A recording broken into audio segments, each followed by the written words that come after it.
Isabella contracted smallpox. She went into labor early and the baby daughter was stillborn. A week later, Isabella succumbed to the disease and followed her daughter in death.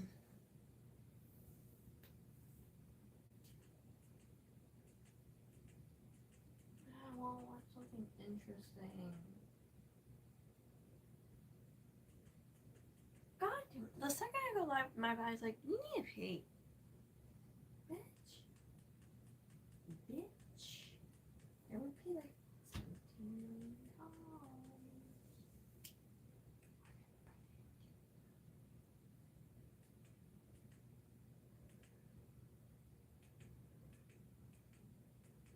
My mommy's busy. She went, no.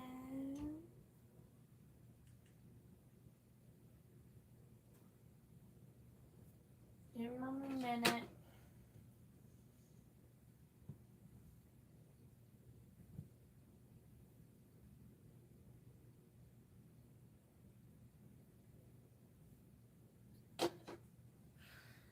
Winnie's gonna hang out, I guess.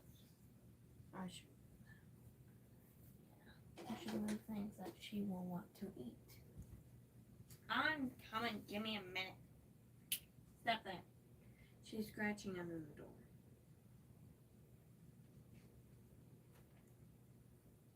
Hi, little lady. My little lady. Yeah. What?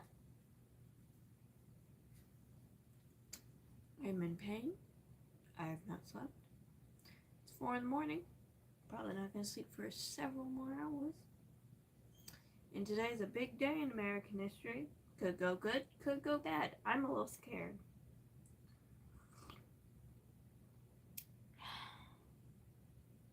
I'd rather be asleep today. But I'm not asleep.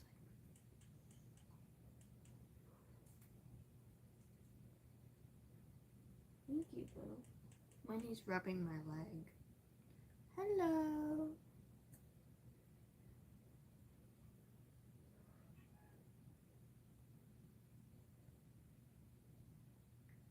Dude, my kid's in the room.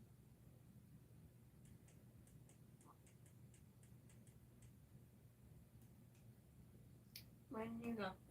No. This is Summer with Nissan Summer Sales Event, featuring the award-winning Rogue. That'd be a funny ass clip. Okay, are we seeing my ass? Is that what's happening? Whoa!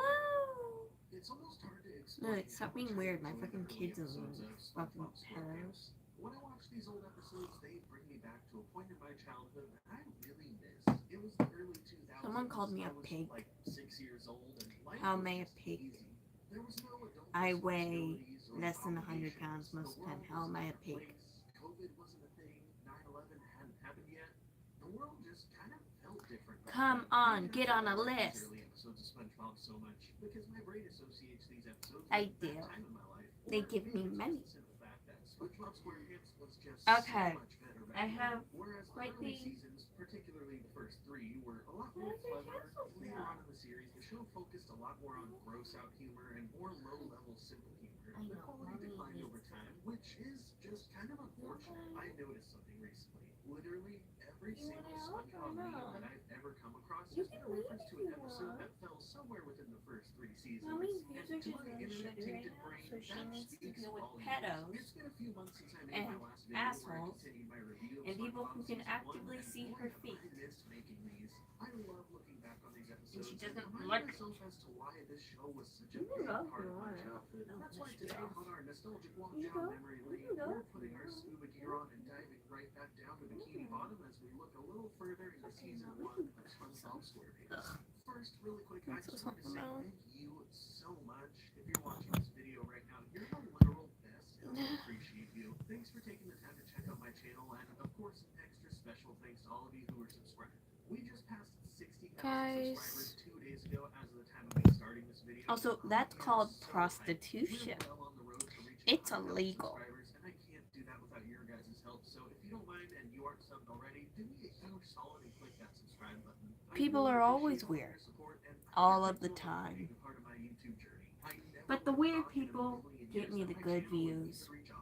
And I don't want to be a sellout in the kids' content type way, so I'm a little screwed.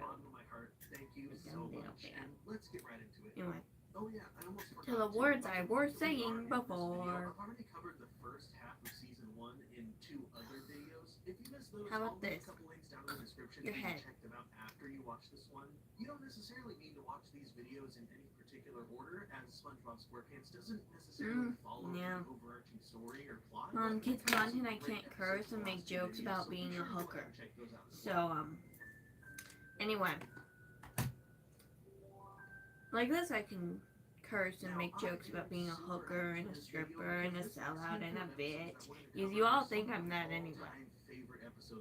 Anyway, so we're gonna do a dark blue and like a pinky diffuse, like smoky eye situation.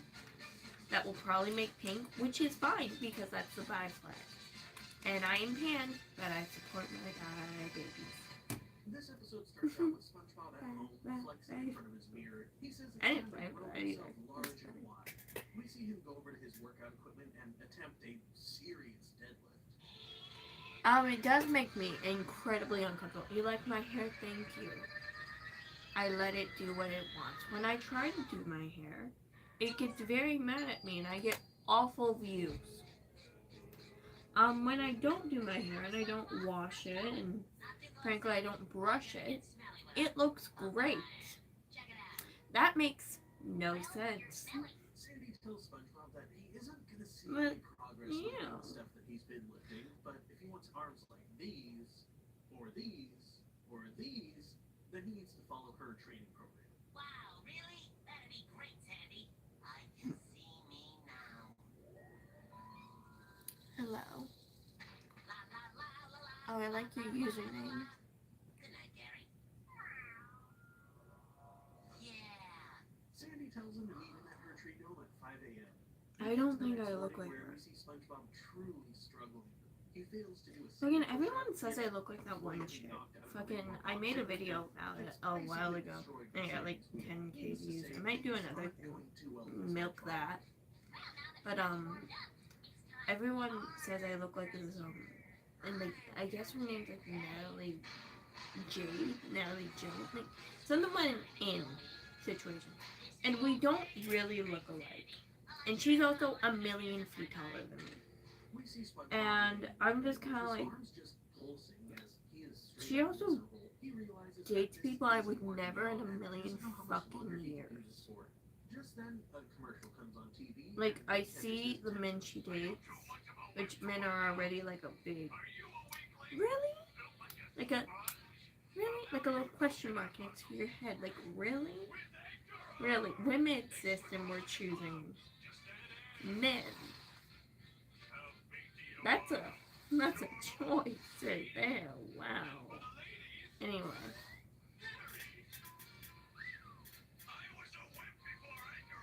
Yeah, you should leave me. This fucking weird.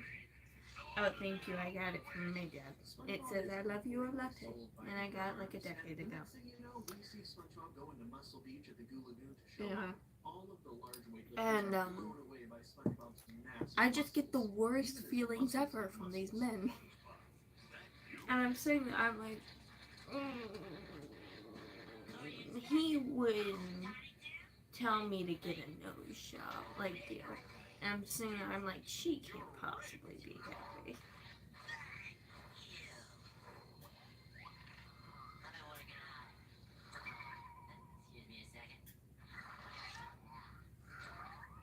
What's happening? I'm very blind. We cut to later on and Yeah, you should be sleeping. outside of the juice bar, asking if he's seen SpongeBob anywhere. He tells her that Muscle Bob Buff Pants isn't there, and she works her way into the juice bar. Inside, we see SpongeBob bragging Oh, yeah. to everyone about how he starts with Update on 20 hair days stuff. every day, and how If you much don't know, around my birthday is typically when I time all my hair stuff getting redone. And my birthday's coming up. So we're maybe redoing my hair. I'm not completely sure. I did my hair like 9 months ago. And I did my hair kind of close to my birthday too. So that means I've done my hair possibly 3 times this year. Not great. Not great. I think I'm gonna do like a diffused band of like blonde slash white-ish, like a yellow blonde, like a vanilla color, but not like artificial vanilla, like from nature vanilla. Around, and then retone and re-bleach a couple little pieces, and then I think I'm gonna do a trim. That's gonna be like an underband, so like we're gonna have the top yellowy like blondie bits, but then underneath is gonna be the super toned chunk of hair that's kind of like diffused back.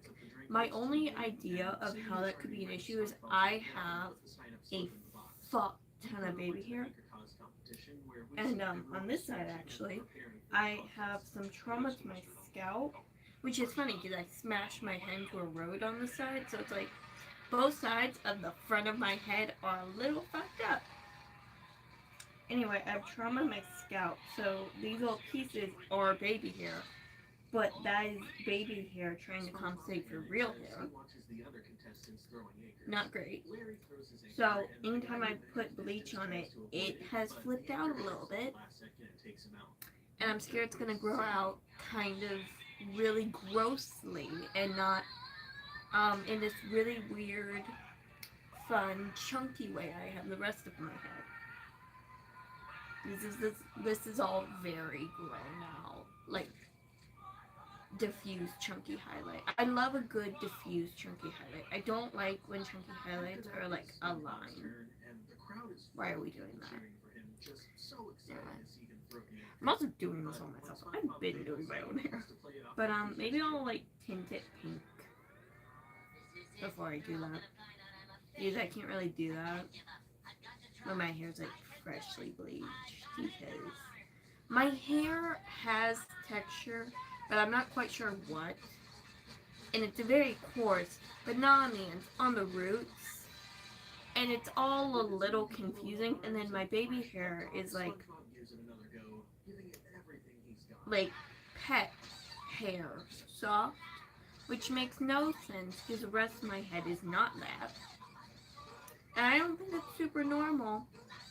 And so everything's very weird, and I have a cowlick in front of my head, which is why you can actually see this divot here. That doesn't go away. And then I have a bit of a scar on the side that makes my widow's peak a little uneven. Which not that uneven, just there's some missing hair next to it, which isn't that bad. And then my fucking, I don't know if you can even pick this up on camera. So there's all this thick hair, like right here, and then there's a line of baby hair. And I either have to cut it or catch it when I bleach it and then wipe it. Because hair on your skin getting bleached is absorbing the heat of the bleach. And heat makes bleach go faster. So, yeah. It's kind of a disaster. And then my sideburns like being weird. Like, do we see that? Like, all this is my sideburn. It's weird. But I've shaved like back here and behind my ears for so long that now that I'm like growing it out, and you'll see it sometimes. Like these little pieces of hair. Can I pull one? I don't have my glasses on. But these little short, like brown black pieces of hair will just poke out of my head because I have been shaving the tops and behind of my ears for kind of a while now. And I think this side's a little bit thinner in the sideburn area. I'm not sure what that would even be. I'm doing makeup today. I don't know why I'm talking about my hair in a month. I might bleach the brows because I had a singular bleached eyebrow like a year ago, and it was really fun. I like having two-toned eyebrows and two-toned hair. I find it so funny that he just comes across with that super For alpha Giga Chad energy, however, Winnie? he has small and weak arms. It makes sense that he would want this product. He's an alpha shark with tiny arms, Winnie? so of course he needs anchor arms. Oh. However, it is She's pretty under confusing how these things the work. table. Like, they're basically gloves Okay. that span the length of your arms, and when you blow them out, I they got look super control. muscular, right? According to this commercial, they As have a three good different mother sizes. should. Normal, veiny, and for the ladies, hairy. Now, it's that last one that really just kind of unnerves me. How does blowing more air into these things make them grow hair? Oh yeah, also, everyone, yes, I know I'm in the comments, I've made the executive decision, that I'm never shaving my arms ever again, and I'm never shaving my pits ever again, or my legs. Maybe, like, once every 2 years, because that was the deal, and I have a really abusive boyfriend who made me still shaving in a bunch. So yeah, I'm just gonna be, as my dad says, fucking hairy. Because I'm tired. I'm tired. I'm man repellent. Man repellent. I'm gonna keep looking the way I look. They got a problem with it. Fuck off. Like, the men that get it have fucking got it, and they like me, and they understand, and they tried really, really hard to fuck me, and the few that have loved it. So, frankly, I don't want stupid ass men being like, you have arm hair, I'm gonna never talk to you ever again.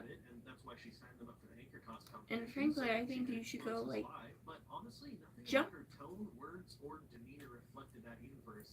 Yeah, arm hair. Okay, you have a small penis. What is this argument? What is this point? You have a problem that was not caused by the evolution of human beings, and I have so much arm hair that men would beg for it. You know how many men I know that just don't have fucking hair? What the fuck is wrong with you? She's so hairy, she's so good. You can't grow a fucking stash. You don't have connecty bits. That's a big fucking thing. You don't got connecty bits. And we're mad because I have hair.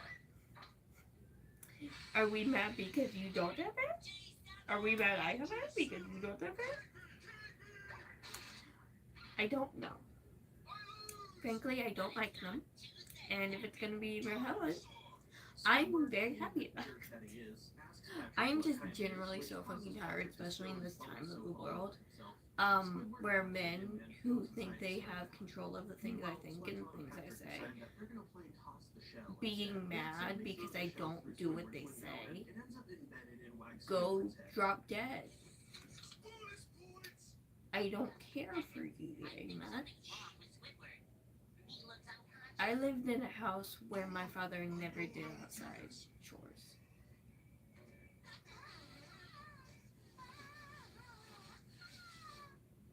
You have a problem with me. You should go be dead.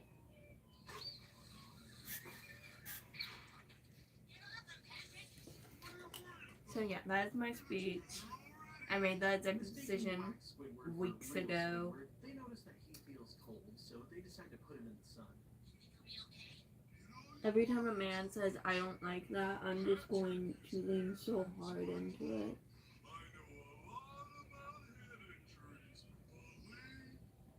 And it's sad for those men, because if they just shut the fuck up for 2 seconds.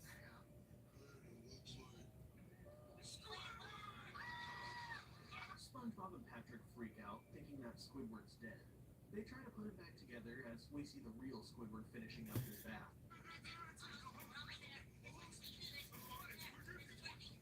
Did you try to work an insult into my name? You did a bad job. Like, a really bad job. There's so many puns that go with mifa.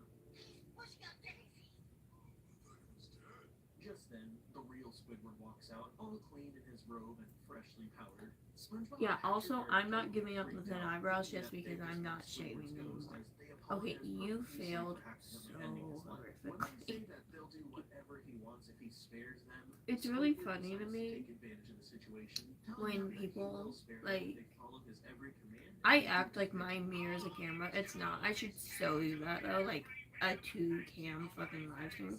And I'm just talking and then I'm looking and then I'm talking and then I'm looking and that'd be hilarious. Um, it's really funny to me when people try to hate me because they are idiotic and uneducated, and then they try to pull a smart hate on me, and I'm sitting here like I graduated high school at 16. We are not acting like we are smarter than me, okay? Calm the fuck down. Put your penis away. Fucking shut the fuck up. Squidward then commands them to fetch him some nourishment, which they provide in the form of a single grape, You should do that. banana, and an entire watermelon. Having been crushed by the watermelon, Squidward is You're so beautiful and beautiful and beautiful. I fucking know. something that's difficult to find. He demands a cherry pie, but when Patrick Those are finds trying to one insult me like where he's 5 standing, seconds ago, and I said you did horrifically, but I didn't even read Meanwhile, it. he commands SpongeBob to do Okay, that's a weird ass thing happening. I keep having this like blue line on my lips. What is that about? It's not picking up on camera, but I guess it's like a bruise. And then my lips diffusing right here. It literally, my face has been acting like it has a seizure. For like a while now, I've noticed, my mouth isn't super in sync with each other, if that makes sense. I've noticed it a while ago, because it was like kind of like a twitchy, like this thing, like the twitchy side, which this has kind of been like that for a while, and now it's just like out of sync with each other, and it's like, if I think about it, it like gets pinched up here, like kind of like that. And I don't super know how I feel about it. Okay, so drop down. And, yeah. I'm watching a video about SpongeBob in the background because I watched it yesterday and I liked We it. see them go downstairs and shoot spitballs at Squidward, saying that it's part of his initiation as part one of his ceremony to be put to rest. I don't want to be put to rest. All I want are those chores done. I need to clean the back room yet. Yeah. Oh, really? I'm gonna go check. Okay, get in. You crazy? I'm not getting that thing. But you said we could put you to rest. I didn't say anything like that. Fed up with their nonsense, Squidward tells them to get out of his house. Just then, he hears a loud racket coming from outside. I wrote, here lies Squidward. You may There not we remember, go. but you Okay, that's good enough. I guess we're walking long tail eyebrows. all night long. No, go to bed. You know what I did the other night? I put on a Nicholas, not Nicholas, oh my god. Fucking, oh my god, what is his name? Nikola Tesla documentary. And I went out like a light. You should try that. Which is weird. You wanna know what I found out? I feel like I knew this at some point, and I remember me having the conversation in my head because I wanted to tell y'all. I feel like at some point someone told me this information, which is weird that I'm just now finding out, like, now, and now being, as of a week ago. Anyway, me and Nikola Tesla share a birthday, and that's weird. He's like, I've always kind of, like, been fascinated him in a weird way, but I know nothing about him because he was, like, super aloof and shit. But apparently we have the same birthday, and that's weird. I found that out, and my dad was, like, a lot more flabbergasted than me, that I was sitting there, I was like, I'm pretty sure somebody told me this at some point. I was like, I'm pretty sure somebody told me this at some point. Squidward goes off, telling SpongeBob that he needs to stop doing him favors and that he isn't his master. I know He's that's a his fucking neighbor, lie, and so he walks away. because SpongeBob just isn't except I have plucked my fucking eyebrows into the same shape fucking constantly for like months now.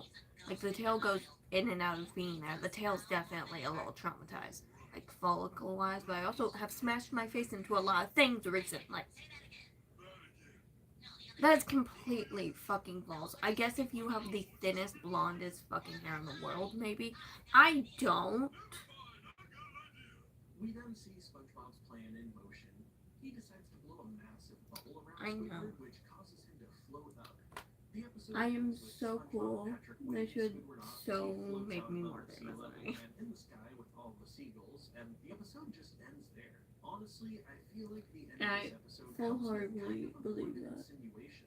This episode leaves us to assume that Squidward just Oh, yeah. remains floating up there, probably left to I die. need This people episode to write me overall papers is on if just I should awesome. watch I Ginny love and the Georgia. art style of Because Black I'm Squidward. on The colors are season just 3 in entirely different edits. from actual Squidward, as it just Okay, just I a got little edits bit when it darker. first came out Also, of when Jenny he and looks Georgia. I like was like, Patrick that's sits on his cute, face, but I was it's also just like, absolutely hilarious. I get, It's pretty I messed guess. up that I was they in high straight up school, thought and I they was could like, build Squidward, I don't but didn't super even want to think fill to my call time with 911. this. They I was didn't also call really members or depressed. police or anything. Like, They just assumed that he scary was dead depressed. and left his melted Anyway. body there as And now I'm proof getting of edits. Squidward's I got death. all the edits for Overall, season this episode 2 was when season just 2 came out, hilarious. I right? really appreciated that Toulouse looked And like then, Joe. As a kid, I totally now didn't I'm getting get it. It all of absolutely the made edits, no like sense to me, all but of the because edits now for as an season adult, 3. I just And love I'm it. sitting here, I'm That's like, the I whole still level haven't of watched this show. You never see a joke like that in modern SpongeBob, to be The honest. same thing I also happened love with the part fucking where the show Squidward says Wayne, that which I was Patrick going to is watch Squidward's Wayne ghost, because I and fucking Patrick I says fell that in love with the again, character Wayne. again, I was going to that watch high it, level comedy. but then This season they were of like, give SpongeBob us is money full to of watch, serious and I was like, comedy. I'm not I doing got a kick out of that. the part where SpongeBob and Patrick decided I'm that not Squidward doing to that. rest, and the That's water show up, ridiculous. Mr. Krabs No. looking Squidward dead in the face and saying, Anyway, Squidward, we all came as soon as we were sure you were dead. was just hilarious. Ooh, I fun. appreciated the vibe of this episode. In making Anyway, this video, I've realized I was gonna sure, watch Squidward Rain, is kind of a giant but then they asshole were like, in give us this money, video, and I was like, but I don't sometimes I enjoy the want Squidward to give section you episodes. money. He's a hilarious character, and I don't he give perfectly people into money. I don't comedy like in it. a different direction. Um, Whereas most of the characters in the show aren't positive and bubbly, Squidward is just a grump all the time, and it actually works it well should with the be comedy. Sure, cut there's a off. time and place for it, but he acts as a good character. We should that cut it has off most in of the taxidermy couldn't it pull on off my otherwise. wall. Like in the beginning when Squidward made Patrick spill his bubble soap, that's something that only an asshole would do, and Squidward is our resident asshole. Men are So, disturbing. overall, fantastic episode. There's this Considering fucking the thing they pop had to, comedy and what overall was hilarious it? concept, this It was one like hits something hard about with like 10 out of 10. tables and men's Moving on dicks. from there, What we're was gonna it? check out an episode that I remember. I watch a being lot of big history, feels. but I don't I haven't seen it in years, so I'm not listen. sure how I'm gonna feel about it now. We're talking It about was episode something called about The men and their penises and tables and like This privacy episode starts out with the cloths Krusty Krab as situation. SpongeBob is preparing Something for about Krabby that. Patty. We hear a door Um, slam and some loud crying as Mr. Krabs' what daughter was Pearl it? comes running into his office I and don't straight up know. floods the whole restaurant Someone with told her me tears. not to like rub my eyebrows because they'll stay that way recently in the video. My eyebrows will stay where my eyebrows have been. Do you not want me to raise my eyebrows? Because I don't have super control of that. They are kind of big and they are kind of loud. Himself and offers to have Squidward take her, but she sobs just at the thought of those ideas. Anyway, no, because I'm not a pedo and I'm not like a traumatized adult and I'm not 5. And when I was 5, I was playing Minecraft by myself. Because I like Minecraft. Don't get me started because the women aren't the problem. The men are the problem. The men are the problem and it fucking annoys me. I vote that we ban men from Minecraft. That's what I want. I want us to vote against men in Minecraft. Don't get political. You will lose so hard your dick will fall off. I'm so tired. What real art? SpongeBob is just I look prom as he tells Mr. Krabs exhausted he's and a patchy. prom expert. We then And cut it's because very abruptly to I'm a SpongeBob little complaining to exhausted Gary. and He says my that he skin was a prom is dry. failure and that he couldn't even find a date to his own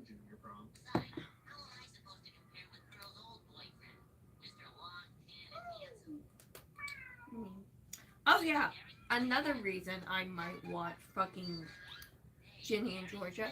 I found out the dude that plays Marcus' name is Felix, and if you don't know, I like the name Felix. If you don't know, when I find a male's name, and I like that male name, I like that person. Like, the whole Nikola Tesla thing, it's because I like the name Nikola. Me having a crush on every man named Nicholas ever, because I like the name Nicholas. This is an actual phenomenon. It's something that happens. I love F names. I love things that go like kind of like Felix. I like the name Felix, and I found out, and I was like, I like that. I know nothing about this guy, and he's like 9 years older than me, like basically 8. And I'm like, hey, what? Because I found out what his name is, and I'm like, I like that because I'm stupid. I am stupid. I'm a lot smarter than y'all.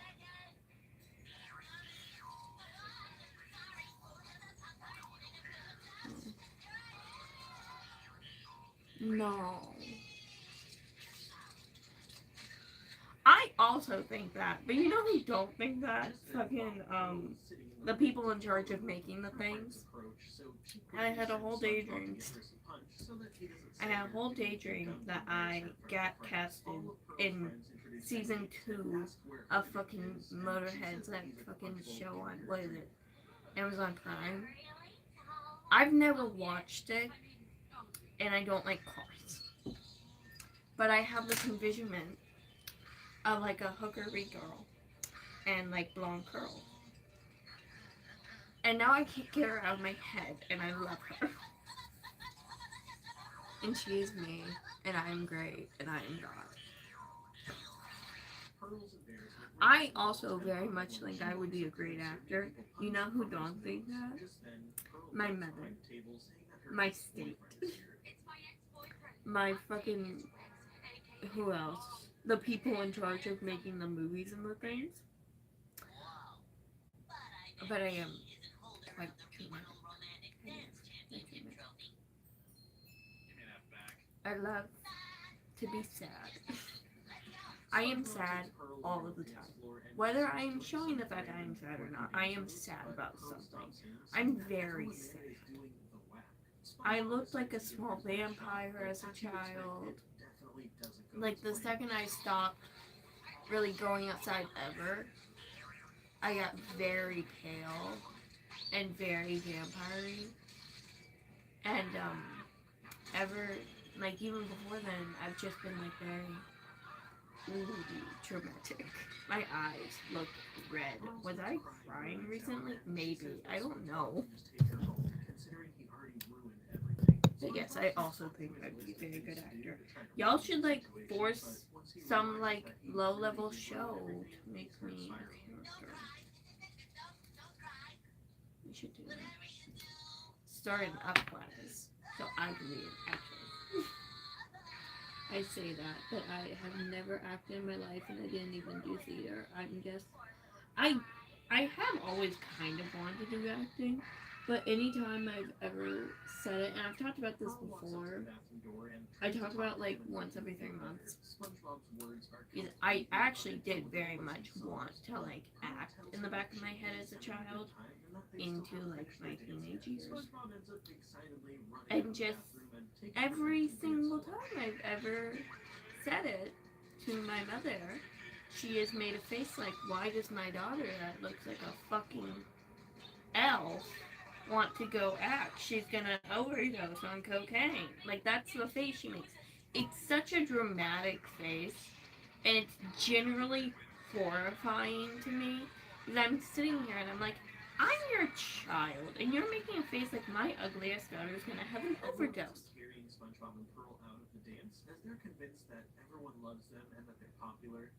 I have access to drugs here,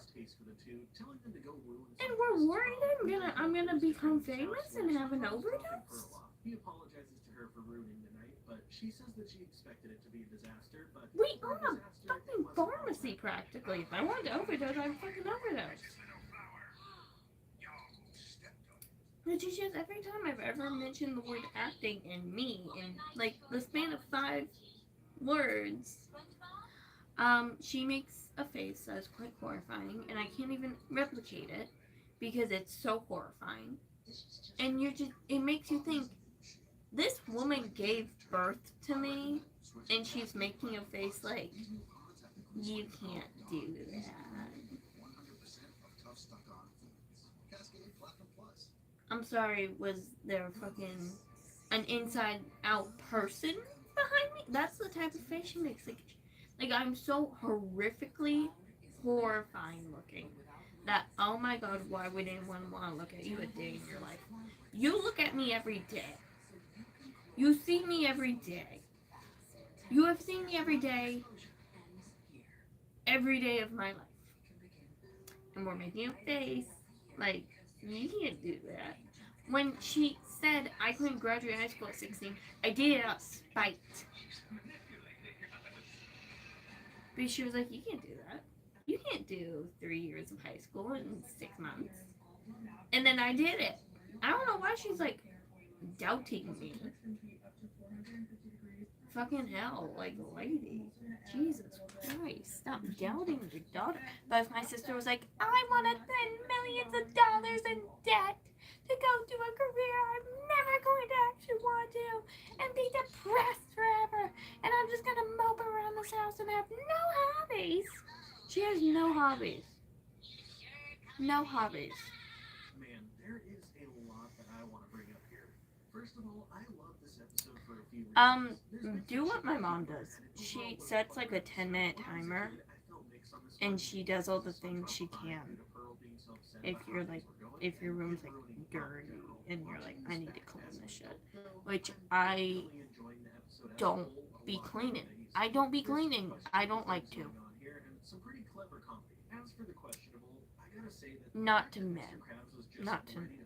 No. Was rather odd. Like, he straight up asked an entire restaurant full of adults if any of them wanted to take his teenage daughter to prom. Definitely not exactly sound parenting decisions on Mr. Krabs' part. I'm not really sure if allowing his fully grown adult fry cook in his restaurant was much of a sound decision either, but at least Mr. Krabs knows that he can trust SpongeBob. As far as the actual prom itself goes, things got hilarious pretty quickly. I loved the way that when they were driving up, the rear end of the limo was just dragging on the ground because of how much weight was in the back of it. I like the clever way that they make jokes about Pearl being heavy in this show. Like, the sound of her running is always really loud, or when she did cheerleading for the Krusty Krab talent show in the last video about SpongeBob, the whole restaurant was flying because of her jumping around on stage. I find it really clever because if you dissect the context in which these jokes are made, it's never really implying that, like, she's fat or, like, meant to be in a negative or fat-shaming kind of way. It's literally just because she is a whale amongst other undersea life. Of course she's heavier. Her species of whale, the sperm whale, is one of the largest and heaviest animals on the planet, with the female of the species weighing on average right about 33,000 pounds. I also find it hilarious how SpongeBob dancing always causes a massive chain reaction of disaster in this episode. Him doing the whack ended up in a bunch of things getting destroyed and people getting hurt. Then, when everyone started doing the sponge, it just got completely off the rails. People were being carried out on stretchers, people's legs were falling off, and pretty much everything was being destroyed. It was just utter chaos. Lo and behold, SpongeBob and Pearl were having the time of their lives. I did also appreciate that gag. But yeah, I think I'd be decent at acting. I think I'd be better than quite a few influencer people.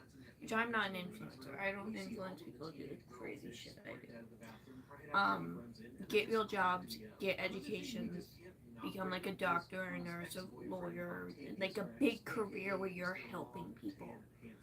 I do not try to influence people whatsoever. I am not a good example of a life.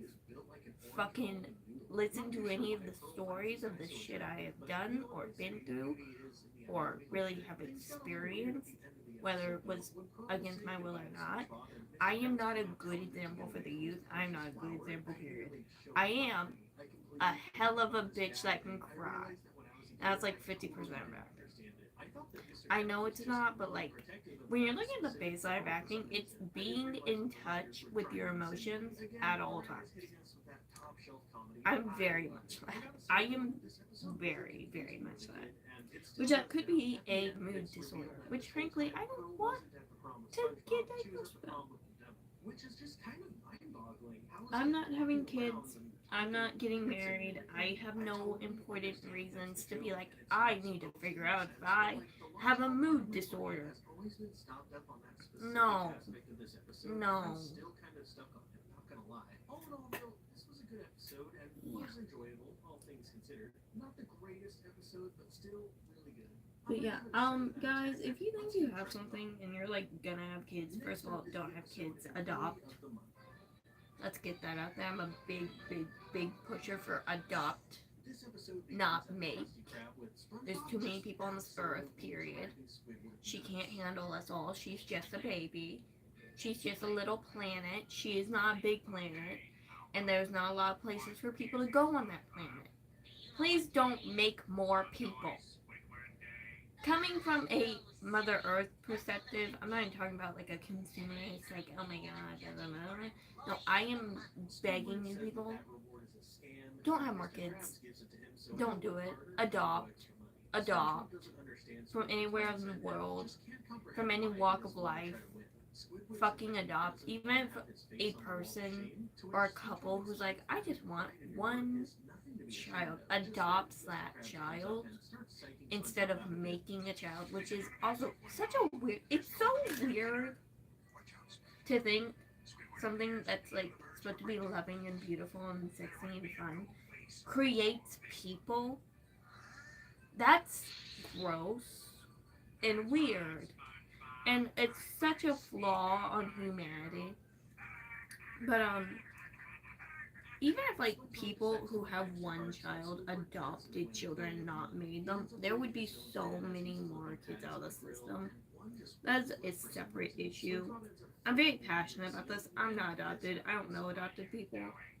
But I am very passionate on like a not a socialist level, but like a mother nature level. Because it's just kind of like you're buying a brand new kid situation. Making a kid is the equivalent of being like, I bought Chanel. In a way, and it's kind of gross when you think about it. If you are so self-absorbed with yourself that you have to have a biological child to love that child because that child is you, you are disgusting. You shouldn't be a parent. Same thing with people that are like, she hurt her kids, harm her, or whatever. No, if you're disgusted by shit like that, you shouldn't be a parent. If someone hurt my fucking kid, they're gonna die. Like, no. We're not doing that. You wanna hurt people? Okay.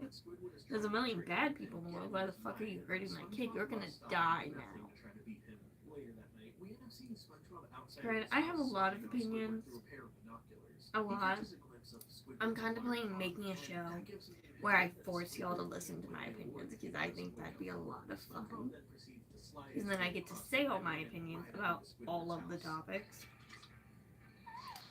But yeah, it's super weird, honestly, to see people be like, I want a kid, but I would never adopt a kid because that's not my kid. You are gross and you are disgusting. You shouldn't be a parent.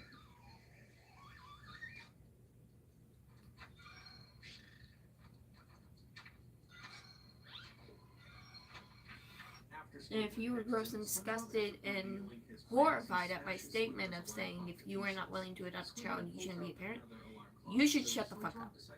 You probably shouldn't be a parent. Being a parent requires devoted, unconditional love and support and understanding, and all of the emotions are big emotions for kids. You have to treat all the emotions like they are big emotions. So like properly regulate shit. Because if you don't, you might end up with a fucked up. And frankly, people should be just adopting more in general. Like pets, people, kids. Like they, not people. Kids are people, you get it. trying to make sure that either of them Like, you gets shouldn't be bored. buying a new house. You should be buying older homes. We should be in He ends up playing a lullaby that a puts him lifetime of buying secondhand, not for necessity, but for sustainability. And we're not. And it's honestly very upsetting for me because I was taught love the nature and Mother Earth and treat her with kindness and respect. I mean, hell, her name's Mother Earth for a reason. She gives us all a home, a life, a place to live. And guess what? Maybe naturally she has like bad times and good times, like a mood does. That is so much more worsened by human beings being careless and being awful and wanting one-use products and a million of us around and like people who have like 20 fucking kids. Oh my fucking god. And then there's the fucking YouTube people that are like, we have 9 kids. Yeah, I gave birth 9 times. And it's just like, what the fuck are you doing? I don't see the point in having more than one child. Call me an awful person. I don't give a shit. I have siblings. You should not be depending on your child not being alone based on the fact they have a sibling. You should be spending time with your child. And you should not be having another baby for the sake of having a baby. That's another thing. Like, fucking hell. Which, like, I know the more people that adopt, it's going to create more situations like people wanting a baby and they can't have a baby because there are no babies. And people, adopting based on things like their own race and just shit like that, which, like, that is a situation where we will come to it when we come to it. It's about to fucking happen, let's be honest. These human beings like to turn all beautiful things into horrific things. But, like, genuinely, honestly, buy second-hand cars, buy second fucking hand houses, adopt kids, adopt animals. Like, seriously, I honestly am so horrified at the amount people just, they waste. Like, it's, frankly, I'm gonna talk about this. I'm not talking about this in full because it does pertain to other things in my life. Not things that I, like, have an answer about or I've gone to the doctor about, but, like, I will figure it out at some point situations, because sometimes, as an American, you don't have things like healthcare, so you just have these medical phenomenons that you have no clue about. I've been contemplating for several reasons recently, getting my uterus cut the fuck out of me. Especially in the last, like, few days-ish. It's not even like I don't want that teeny tiny little bump on my stomach anymore, which I think my uterus also does, like, tilt out a little more than it should. It's a separate thing. I'm honestly thinking about it because I'm like, with the state of the American world, do I want to be having accidental children? No. Do I want to be dealing with things like periods? No. Do I want to be dealing with things like men trying to figure out if I'm pregnant or not? No. No, no, no, no, no, no, no, no, no, no, no, no, no, no, no, no. Will it be horrific to try to find a doctor when you're asked that will cut my uterus out my body just because I say, hey, I don't want this. Take it out. Now. Yeah. That's going to be horrific. That's actually going to be awful. But I'm saying this because I know quite a few of my viewers are from across the pond over in Europe and also in America. Why on earth frankly, would if Squidward you have don't any want alarm clocks? kids, It makes no sense why he would literally you have might an just entire want to closet think just about, dedicated to like, clocks. you are That just set in brings me stone so that much you don't joy want for kids. absolutely no reason. I love it. Maybe I just get gotta say the though, thing I cut the also fuck out love of you. the texture and Like, art style straight up. inside of Squidward's house, Hi. specifically the walls. Sorry, I'm talking There's about something about getting the my blue uterus wax cut scratching out. pattern that they use for the interior of Squidward's house. I Not for love it. medical For some weird purposes. reason, all things Well, yeah, considered, to this avoid episode things is like one that that fucking definitely uterine encapsulates cancer and the shit. feeling of season one. And this It's a great fucking episode that nasty ass definitely had me period laughing throughout disorder the I whole can't thing. figure out. We're gonna give this one a 9 out of 10. Next up on the list is the episode called Scaredy Pants. Yeah. I'm talking about it because, frankly, there is a fuck ton of stuff happening in the world, and if I have kids, I'm adopting them. I'm not having them biologically, so thank you. I don't need to push a child out and see my eyeballs in that child to be like, you're my kid. No. If you're not willing to be a parent to every single child you meet, you shouldn't be a parent. If you're not willing to let little baby children call you mom and be a safe space for you, you should not be a parent. If you're not willing to harm someone who harmed a child, you should not be a parent. There's so many. I could make a whole fucking video saying you should not be a parent. It could be a fucking hour long. I have a million things, and they all make sense. Is the thing, like, let's be honest. A lot of people are parents, and they really shouldn't be, and they are only parents because their parents were parents, or they get pressured into having kids, or whatever the fuck. My mom became a parent on a fucking accident. And then she went, I guess this is my life now. And then she had another one to make me not lonely. But then she only spent time with that one anyway. Yeah. I could make a whole video about why people shouldn't be parents.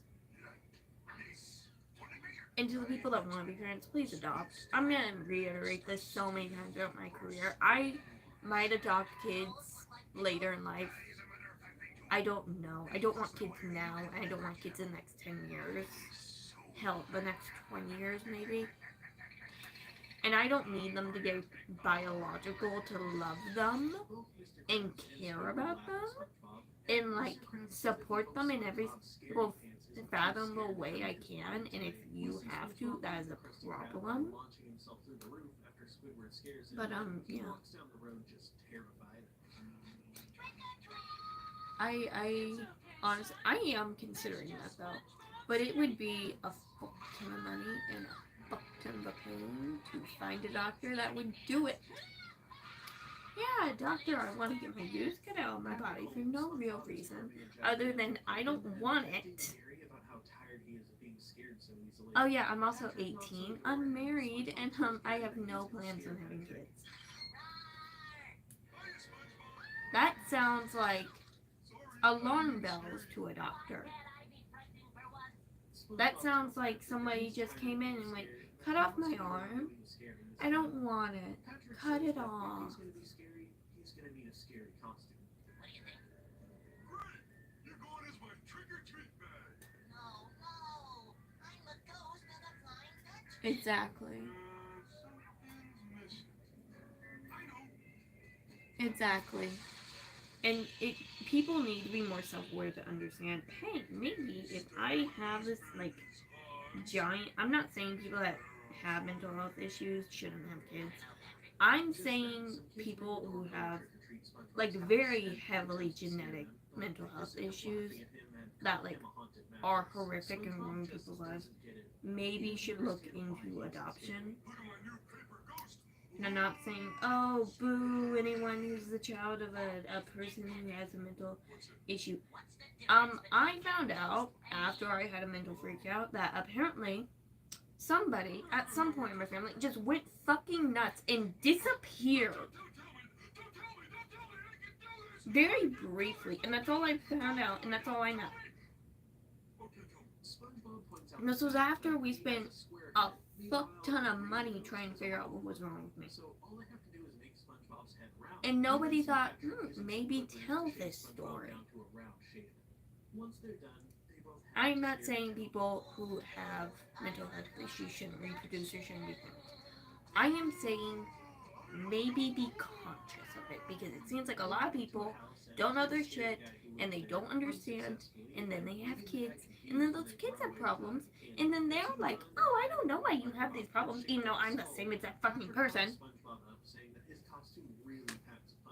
Patrick suggests that they go down to the Krusty Krab to scare everyone at the party, but not before they scare that same group. No, it's not.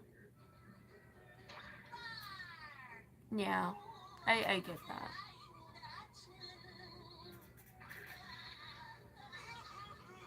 Even then, though, there's things like medication and shit that can help, but at this point, I feel like we're all on so much medication that we're a little dead inside. My nose feels funny. My nose has felt funny for days now. I don't know what it's about. Anyway. Like, on one hand, yes, medication is good, and sometimes people really do need medication to, like, regulate mood swings and stuff. Or if, like, you're having an anxious, like, year, you need medication. But on the other hand, there's people that go to the doctor and they describe things that could be fixed by day-to-day things in their life. Instead of the doctor saying, hey, maybe you could just change this habit. They go, here's a thing for hydroxyzine and a bunch of other shit. And then people who are not diagnosed with bipolar disorder get put on bipolar medication and not told about it. Which then makes them feel a little scared of bipolar medication for the rest of their life.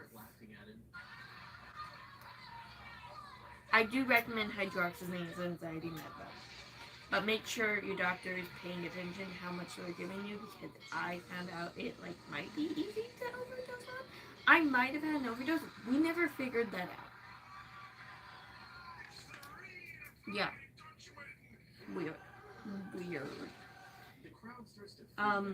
I do suggest that as anxiety medication, though, if you're looking for something that's not like super like fucking in your head. It's as long as fucking word. There's a W, not a W. There's a Y somewhere in there, and it's like a bunch of. I was gonna get tad on the X. I was going tad on the X. I'm like, thank God. Let's all thank me. I do have a peace sign on my life. I like that one. I'm gonna make one of those. I want to serve Gothic Queen. I want to serve me God. Me God. Not you God. If you're real. People have gotten so in my head about if God is real that like sometimes I do acknowledge that he might be real. I'm also kind of like, is God a woman? Is God simply like the giver of life and shit? Are you a trans woman, God? You can tell my little gay ass. That'd be the fucking oh my god, someone should write a movie about that. That fucking hardcore Christians are like, God's a white man. It's so gonna get on people's fucking cases, and it's like, if you can't have fun poking fun at yourself, you have a problem. Like, I'm a little touchy when it comes to that, and I know that's a problem, but I poke fun at myself. I have a problem when other people poke fun at me, and it's like, why are you just shooting for the fucking jugular? Why are we talking about my teeth? Why are we talking about my nose? Why are we talking about the way I fucking talk? When I've adapted the way I talk out of fucking necessity, you bitch.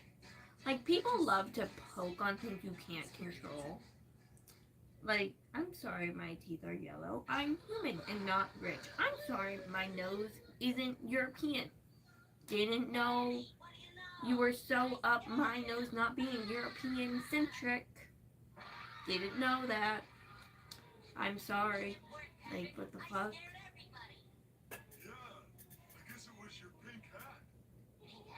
I don't either, but that would be a funny movie.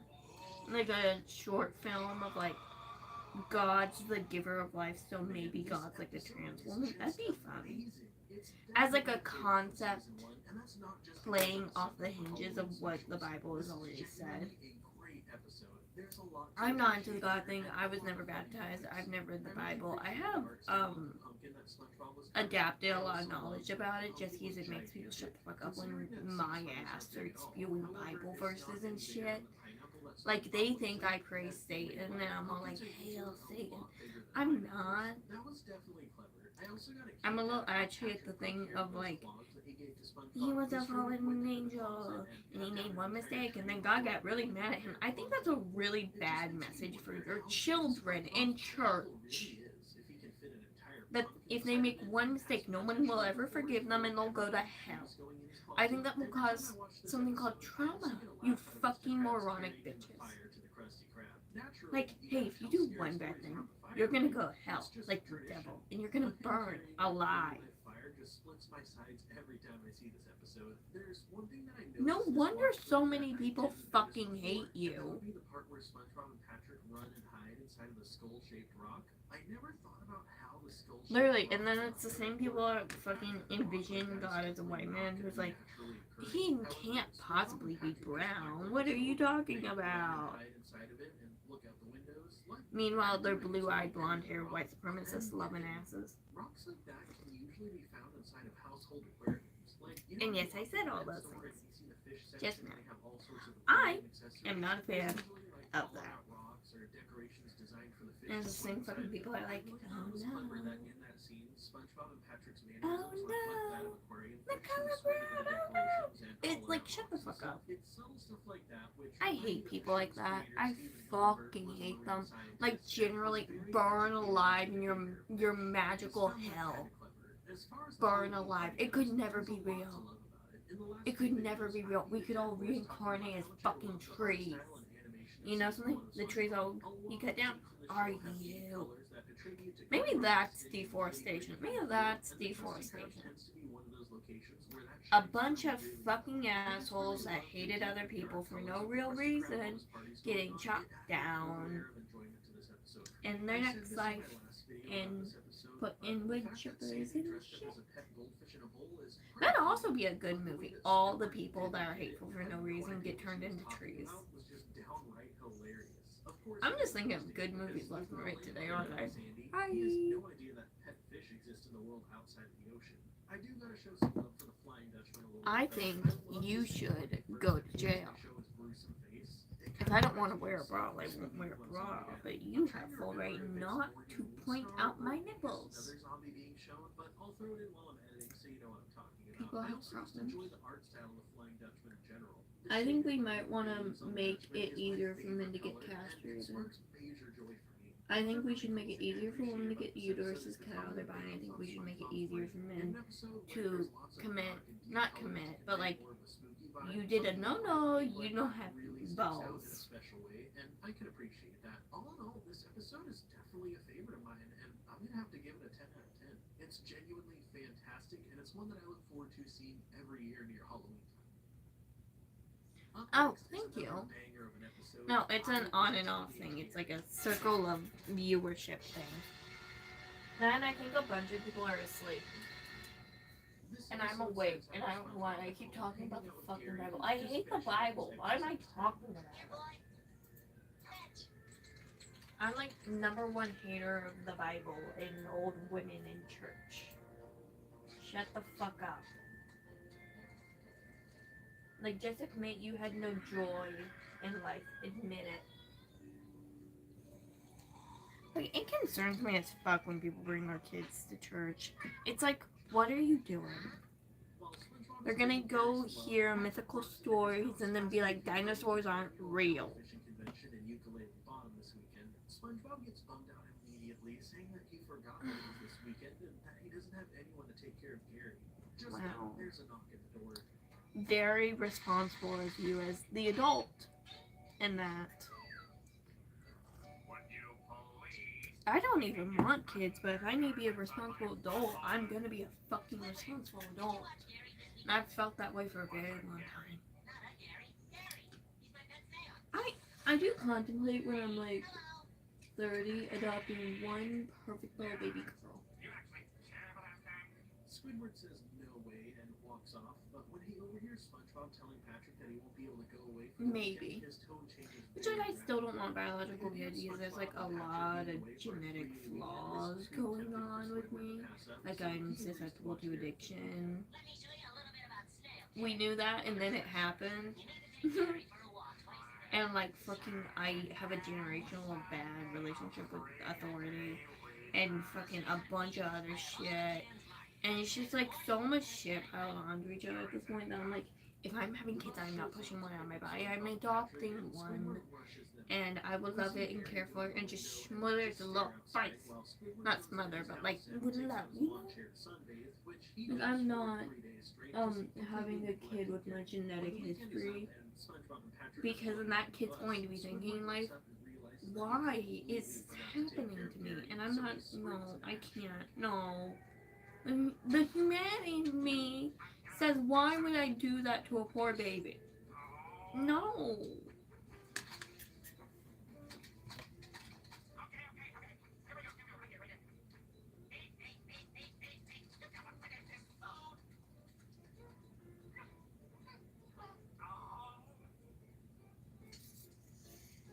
Like, I remember, because I went to school with the same girls for like a decade, and we were all standing one time at the door waiting for like the school bell to ring so we can all go outside and wait for our parents.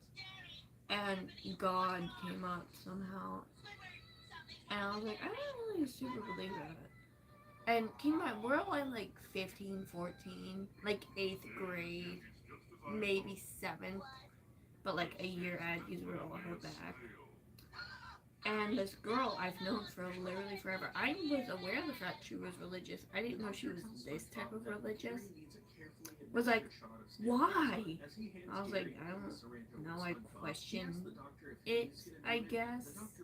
Don't you think it's like a little insane to be like, there's a magical God that judges people all the time, and if you get judged, you burn. Like, that's insane. But I didn't say this to her, I was thinking it. And she was like horrified. And then like a couple years later, it turns out she was talking shit on me. And I think it might have been because, like, I don't remember ever having a problem with this girl. I was very supportive to this girl.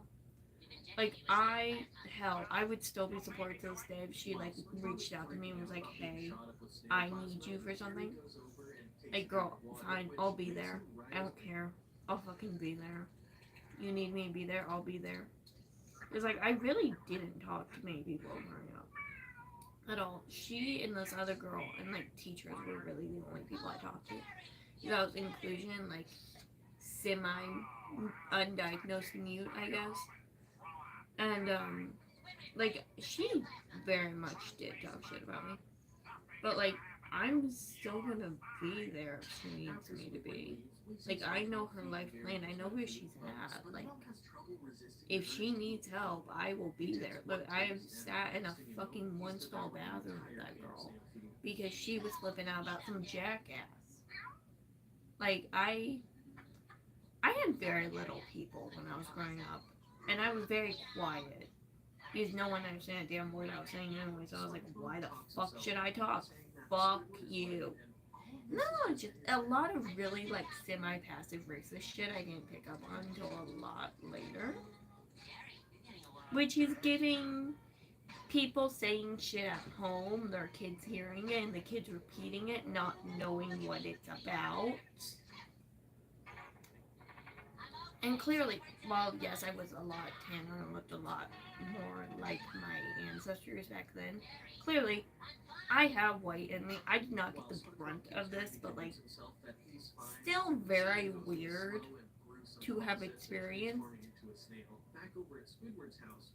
But it gave me a lot of beautiful moments with a lot of beautiful people I'd still stand by to this day. But, oh my god, what was this?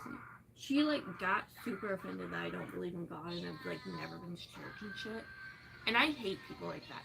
You take your children to church, whether it's in good intention or not, they're going to learn shit that they aren't supposed to know or learn, or that's not even correct, and then they're going to repeat that shit to other people, being all like offended and shit. But they've never like. And then I remember the other girl who also like Christianish, like, but whatever. She never judged me, like never. Like never judged me a day in her life. I literally. She's so sick, and I bless the world on her. I hope she's still doing Trinico really well. Actually, I don't know. She kind of got like it towards the end of the movie. She was great though. She was very nice to me. She had my back and shit. I liked her a lot. She was kind of also like looking at me like, what the fuck is she on about? Like it was a weird ass thing. Weird as fuck. Because we're also like teenager-ish, but I had never expressed any like belief in God ever, and these girls had known me 10 years, literally like 10 years at this point, maybe like they knew me a very long time, and I spent like most of my days in like from middle school to like not middle school, like elementary to like freshman year with these girls. And it was very much giving, she had not even comprehended that people could not be like Christian Catholic, like Protestant, like God, like white God man type westernized religion. And when you bring your children to church their whole lives, they're going to become people like that, and that's not good, because then they have a lack of sympathy for people who are in trouble, who happen to not believe in that sort of religion, or are in non-Western religions.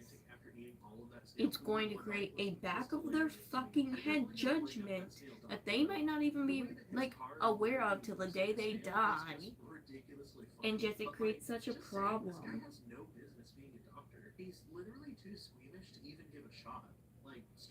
So I beg of you people, don't bring your children to church. Also, his logic was straight up like, yep, this is a snail, so he needs snail plasma. There wasn't even if you tried to fuck me, you'd have a seizure. Also, by that point, you're gonna say horrific shit and basically imply you want me to be your slave, which is really weird. If you even try, your heart would give out. You would die. Shut the fuck up, you disgusting piece of shit. That plasma was given to SpongeBob to give to Gary, and there's not really any logical reason for Squidward to have taken it and have it at his house. But hey, it made for a good gag at the end, though. I love the way they animated Squidward as a snail. It definitely gave me a good chuckle. I also can't help but notice that SpongeBob didn't have a shell. They just made his pants be a shell, but for some reason Squidward actually had a shell. Overall, this was a good episode, though, and like I said, it was the perfect episode to accompany the holiday special. We're gonna give this one a 7.5 out of 10. Well, that is weird, because I'm a one-of-a-kind. That's not a duplicate, that's not a replica, I'm not even like a type of girl. I'm a one-of-a-kind. And that's gonna be SB129. I say fuck fast fashion, I say fuck being a basic bitch. Frankly, what happened to colors and fun and patterns and prints and being a fucking bad bitch in your own right? Why are we all copy pasting the same like 5 sweatpants and tank tops? That's a problem. That is screaming, America is dying from the white women.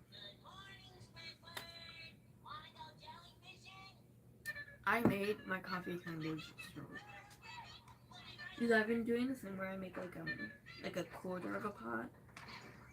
Because I'm trying to like wean in between drinking too much coffee and too little coffee. Because I drink too much coffee every single day for like 5 days.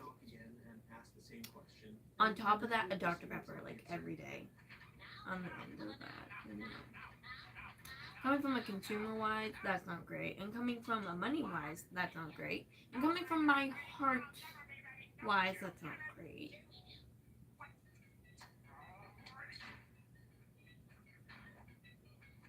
That cannot possibly be good for my heart. Which is not like, oh my god, no, I'm just saying, like, in a long term, in the future, having a heart attack. Why is that probably not great? I know. I also like my room.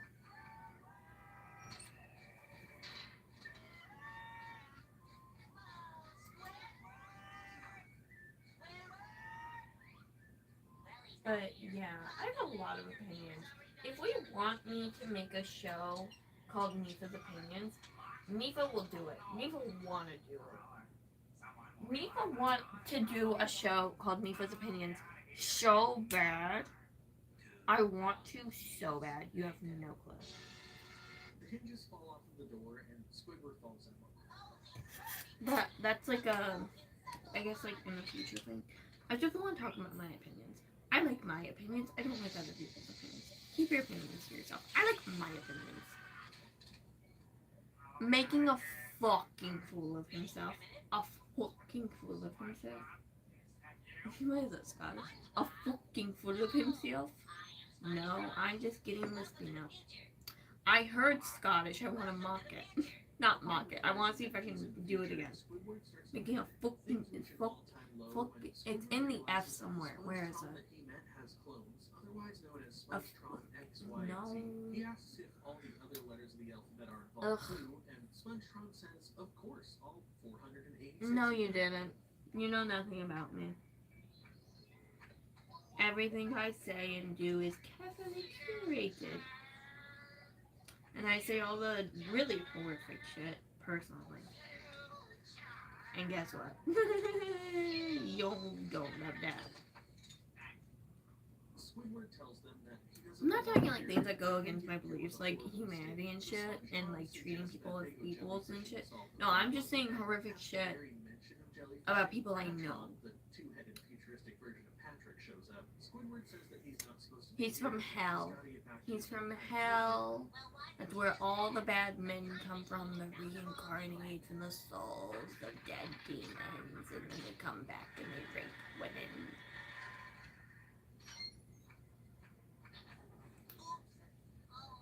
I'm just so into God today. What the fuck? I don't like God. I don't know why I keep talking about him.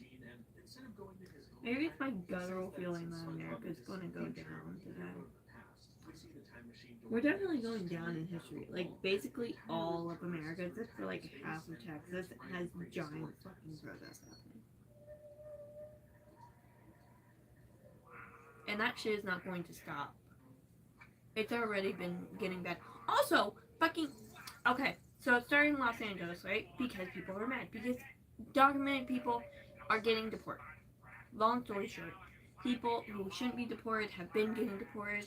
And nobody's asking anyone for ID for some fucking reason. And nobody white that's here illegally is getting identified and deported either. It's all very weird and racist and gross. But look who we voted for. He's on fucking Epstein's list and raped women, owned pageants to rape women and shit. Any fucking way. I cannot talk too much shit about him. Because I fear he will get involved with YouTube and I won't have a job.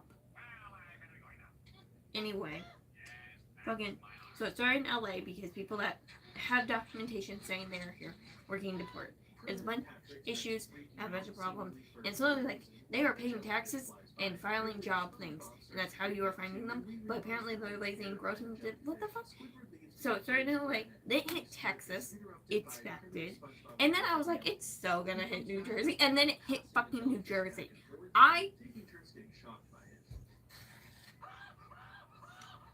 Keep in mind, New Jersey, not historically great place. Every person I've ever heard of that's from New Jersey, typically racist. So I was a little shocked that I was right.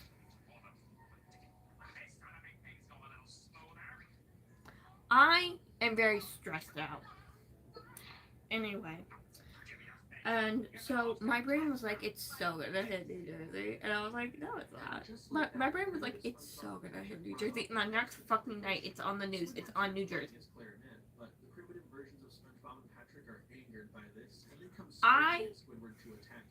also have a history of liking people or like supporting people, and then they get canceled like really soon after, like days. Like I started listening to this one guy's music again, and this was after he got canceled already, and then he got canceled like 2 more times after, like immediately, because apparently I'm the giver of bad things for to happen.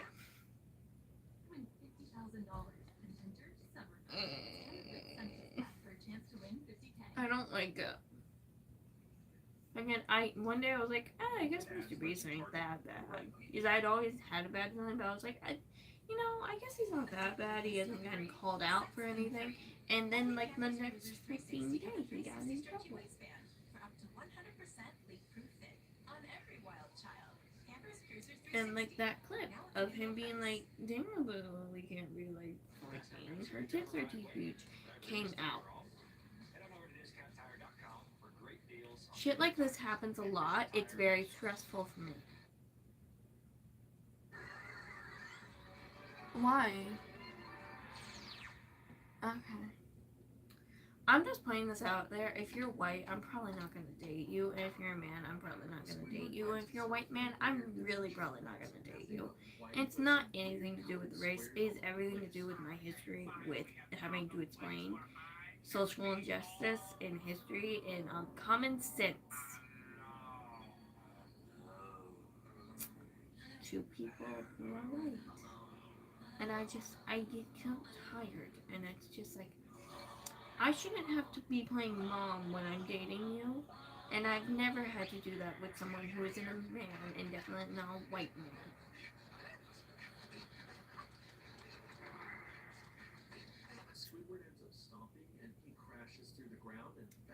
I really don't believe that.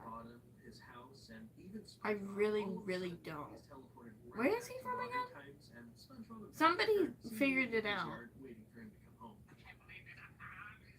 It's not even... Also, super weird that you're bringing dicks into it. I talked about having to explain social injustice to white men I have dated, and how I am just so tired of it, and I frankly don't really like it. And you said, I have a big penis. Get a college degree. Go to Harvard, and then talk. Frankly, I am so incredibly done with men. And the fact that men, like, can just get you pregnant. And they can act like it's an accident, but it's 1000% on purpose. It's also so gross. And, like, I don't... We can play that game after I get my uterus cut out of my body, and I don't tell you. Oh, you nutted in me on purpose. I don't have a uterus. So, I'm not too sure if I saw this in a documentary about SpongeBob or what, but I learned that basically there are certain scenarios in the show that warrant different... You want me to admit that you love me, and I don't know who you are, and you're yellow. That's what you are. You are yellow. I don't like that shade of yellow.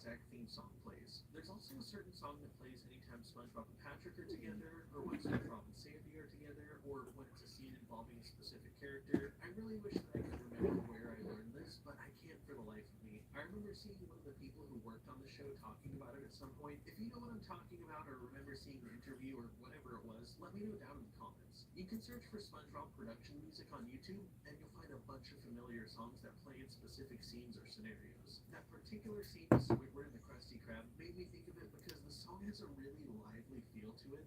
It's the same fucking thing on here. Krusty Krab being in a light, occupied space with stuff happening in it. The fact that it was playing while the Krusty Krab was dark and closed felt a little bit out of place, but naturally, it's what the producers went with because it's the theme song for the Krusty Krab. Moving on, I gotta point out how weird it is that in 2,000 years, nobody went searching for Squidward, and no one ever went to the freezer at the Krusty Krab either. Squidward stayed My in that skin's same like exact low-key spot, freaking out. untouched for It's so literally 2 dry. millennia, I and want to it do seems like nobody fun even gay batted an shit eye. on my Sad, yes, eyes. but somehow That fucking politics men doing surprises. it. Also, why is everything in the future chrome? SpongeTron just says because it's the future, but like there's no... I had to. I said It's gay also shit. creepy how the outside is just That's a literally landscape gay of chrome. shit. But hey, it could be worse, I guess. At least it isn't like everything gross color like that. Now, this is a small detail, but I really liked how SpongeTron had that Yeah, weird it's like little a, sad it's grin like on his 2 face cups when he worth, says, I "Oh think. yeah, that one's the can opener." I'm not too sure why, but that side smile sparks joy, and I just felt the need to point it out. The futuristic aspect of this episode was interesting, but rather short-lived. However, the prehistoric section of this episode is just iconic. I gotta point out how creepy it is at the beginning when all those freaky background noises are sounding as Squidward traverses through the past for the first time. That feels Like good. shadows of primitive SpongeBob and Patrick running by weren't really all too freaky, but those background noises were definitely nightmare fuel for me. However, I really did appreciate. Should I make my eyebrows thinner, like Y2K, like true 2000s thinner? Because I'm contemplating it, because they're kind of fluffy right now. Like the sense of they have enough room to be fluffy, but I'm also like, if I just cut them in Technically, it's all Squidward's fault that SpongeBob and Patrick are obsessed with jellyfish. I could have because they long, straight up went back in time and taught their ancestors to skinny, jellyfish. little And at this point, 20s it's pretty much cartoon ingrained in their genetic eyebrows. makeup. Now, that whole sequence when And I Squidward love the ends up 20s, wrapping and I love the your wife 2000s, was and I just a love... trip. The I'm- idea of that I just do kind of freaks me out, like to be honest. Like, being the teleported to a 50s weird and the place where 70s and the there's 80s. just nothing is Not low-key fan. one of my No, worst illogical like fears. I 90s. wonder if there's a Don't like formula for 90s. that. Like, No. is there a term for the illogical fear of being on a physical plane of existence where there's just nothing? Regardless, I love the gag where Squidward's just terrified and starts running, and it has him basically How are running they the too same exact thin? loop a couple times. That was definitely hilarious. There's one last aspect of this episode that I definitely can't skip over, and that was Okay. the iconic prehistoric SpongeBob meme. This also takes so much work. They will legit get so fucking long. I have to cut them down. But they get so long. They are kind of fluffy right now. Can you not see the individual hairs right now? But the fronts are very fluffy when they get combed back. But It's pretty awesome, actually. Now, without a doubt, I've had no eyebrows, and I just shave my eyebrows like every day. Because I had no eyebrows, and that was a lot of fun. Because I had little, like faded triangles at the front, and it was also like, kind of cute. And I would do it again if people didn't flip out so hard when I didn't have eyebrows. I also didn't have eyebrows consistently for like a really long time. And people were so freaked out about it. They're like, why? Do they ever grow back? Yeah, every day. It's like I'm shaving a fucking beard, you dumbass.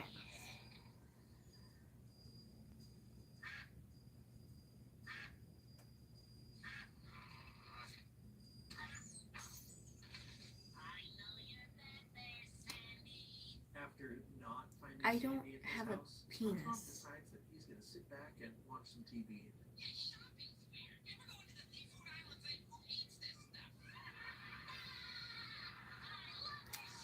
People can wear makeup if they want. I personally think it's really hot when a guy is comfortable in his masculinity to wear makeup.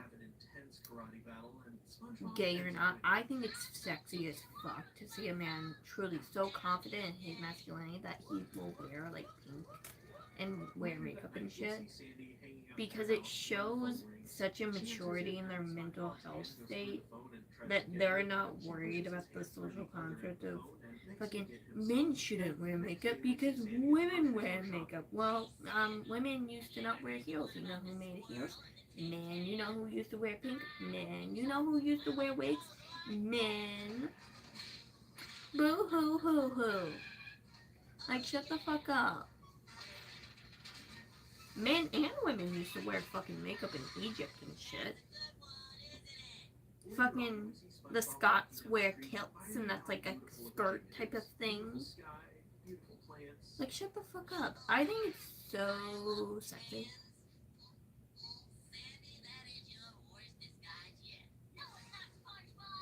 I don't mind beards. I do like mustaches. I do like a good little, like, Gomez mustache. I like a Gomez mustache. But I also think if you have a beard or something, you should be keeping that shit clean. If you kiss me and I get a pimple on like my chin from your beard, we have a problem. telling we Sandy have a that victory is fucking hers. problem, That and would I'm be like shaving that you a SpongeBob naked was mole wearing rat. a You're big gonna be a top naked the mole whole rat. time. All He of tries it. to get the drop on Sandy, but she takes him out. The next day at work, we see SpongeBob failing to do his job because he's too worried about Sandy getting the drop on him. He even ends up accidentally karate chopping Squidward in the face.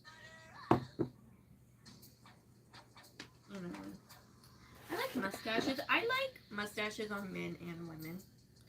I think facial hair can be so attractive. I strive to be kind of this like Unleash your senses. ambiguous god-ish thing, if that makes sense.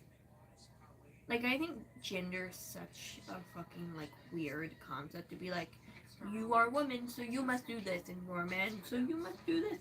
No, how about we be good people and we say the fuck out other people's beeswax? I think if we stopped with the whole like social concept of girls being dolls and kitchens and crap, the world might heal a little bit. Like, it's so weird to think that like these things are taught to children and then they just go on the rest of their lives thinking, oh, this is like completely normal. Like, fucking hell. And it's not even like based off of, oh my god, what I grew up doing. I grew up doing the things I wanted to fucking do. I wanted to paint my walls. I painted my fucking walls. I wanted to play Minecraft. I played fucking Minecraft. I played Minecraft so hard that the people in my family were like, you should be an architect. In a male-dominated field. And I would have been if I was rich.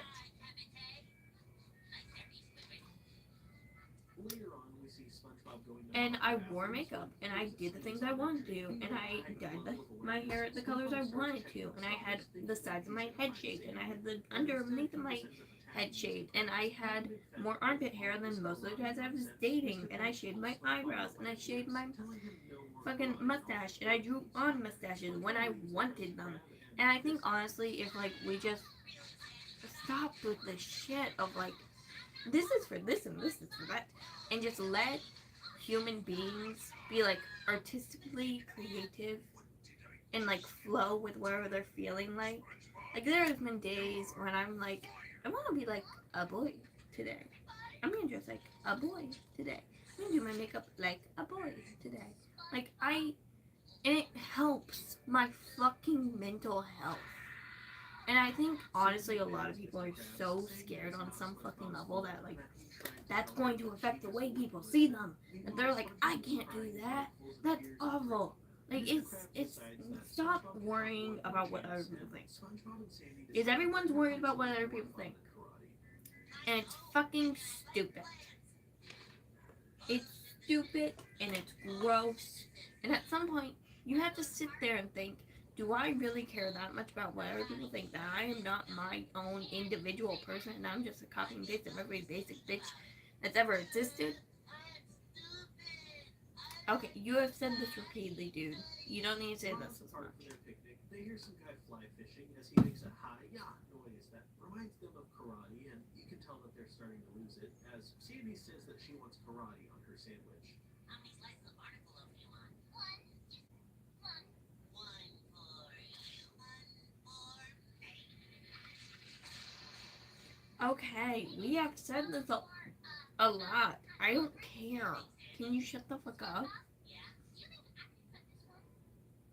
Ugh. I'm gonna say it 20 fucking times.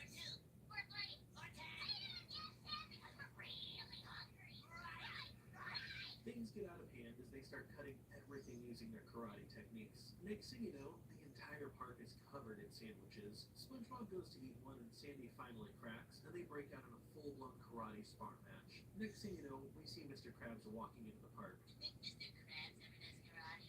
Mr. Krabs! Hey, Mr. Krabs, how's it going? Nice day, huh? Oh, all right, Mr. Krabs, you caught me. But you know what? I just can't help myself. You're just gonna have to fire me. Fire ya? I got something else in mind. We cut over to the Krusty Krab, where we see people lining up for Krabby Patties made by Sandy and SpongeBob using their karate moves. This episode was definitely a fun one, with lots of really clever jokes in it. SpongeBob's joke about the squirrel and the tin cans was kind of cheesy, I'll be honest, the way he forgets the punchline at the last second, but nevertheless, it was still clever. I also appreciated when SpongeBob came across the pile of tin cans and he says that it's Sandy's worst disguise yet, but then she pulls out that weird looking squirrel mask. That was just so random, but I love it. I gotta say, I also love that gag with the hot sauce when Sandy goes to pour it on his tongue. The face appearing on that drop of hot sauce was hilarious and just perfectly emphasized how truly hot that particular drop of hot sauce was. I gotta say though, that's a particular karate technique that I've never heard of before. When I think of karate, I think like chops, punches, and kicks, not pouring hot sauce on your opponent's tongue. Fun fact though, the face that appears on that drop of hot sauce is actually Tom Kenny, the voice behind SpongeBob himself, the French narrator, and the actor who played.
I'm trying to figure out something to watch.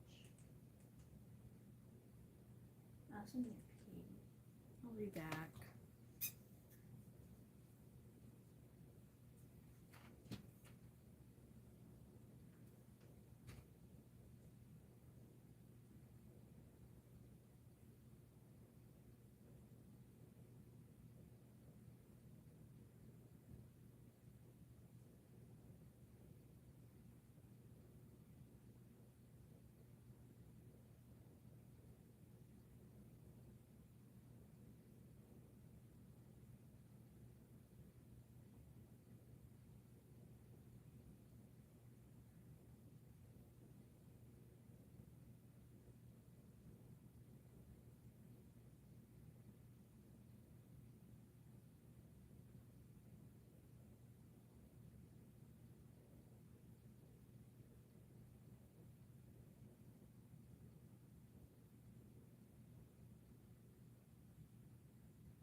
Baby, oh, you're looking at so sandwich. I'm back. I had to pee.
Fuck it, we're watching Billiam. to your future us.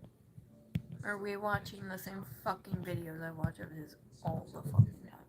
I'm probably giving this motherfucker so much money, let's be honest.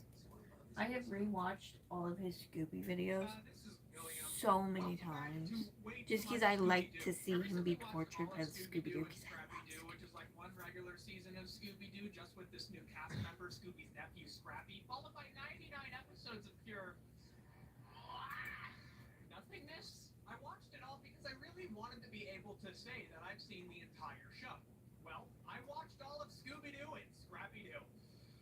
Wow, nothing, emptiness. Next time someone says follow your dreams, don't, but maybe do, but perhaps reevaluate the low bar you set for something to be considered a dream. I just really craved hearing the little I would get from telling people this was for work. I wanted to actually go back and watch all of Scooby's Scrappy-Doo era because of the intense, popular, and passionate hatred for Scrappy-Doo. And while the run of Scooby-Doo and Scrappy-Doo was way too much Scooby-Doo, it's only about half of Scrappy's TV run.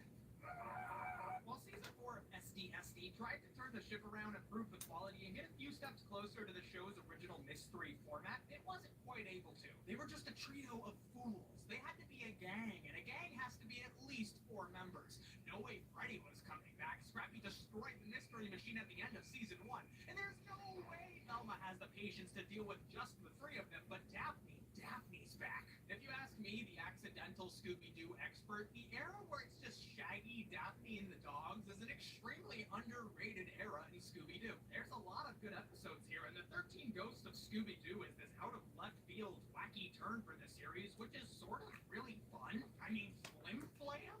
Vincent Van Ghoul? So we're looking at the new Scooby-Doo and Scrappy-Doo show, the new Scooby-Doo Mysteries, the 13 Ghosts of Scooby-Doo, and its recent finale film. Sounds pretty wacky to me, so let's watch way too much Scooby-Doo to redeem the one and only Scrappy-Doo. Oh, that's just my new permanent live musician I've added to the show to liven things up around here. Nico. We're always looking at ways to make things fresh around here at Billiam.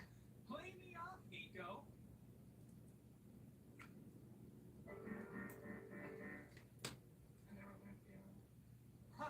You sure do. Do you ever find yourself craving skills, but nobody wants to share their skills with you? Yes? Well, have you tried today's sponsor, Skillshare? Skillshare is an online learning community where millions of creatives come together to take the next step in their creative journeys. Creatively, Skillshare classes include a combo of video lessons and a class project.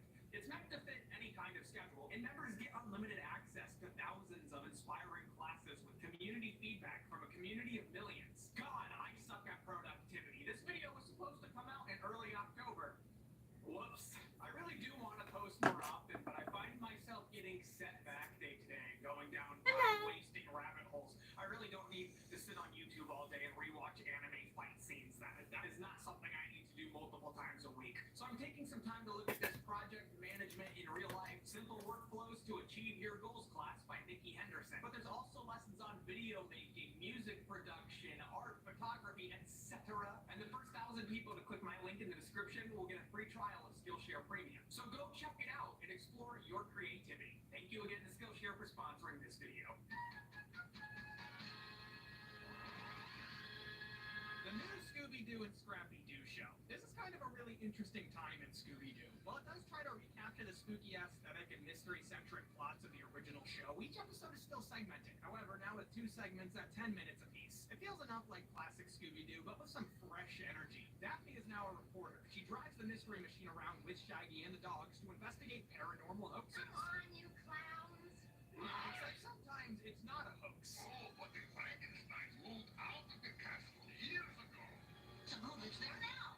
Dracula.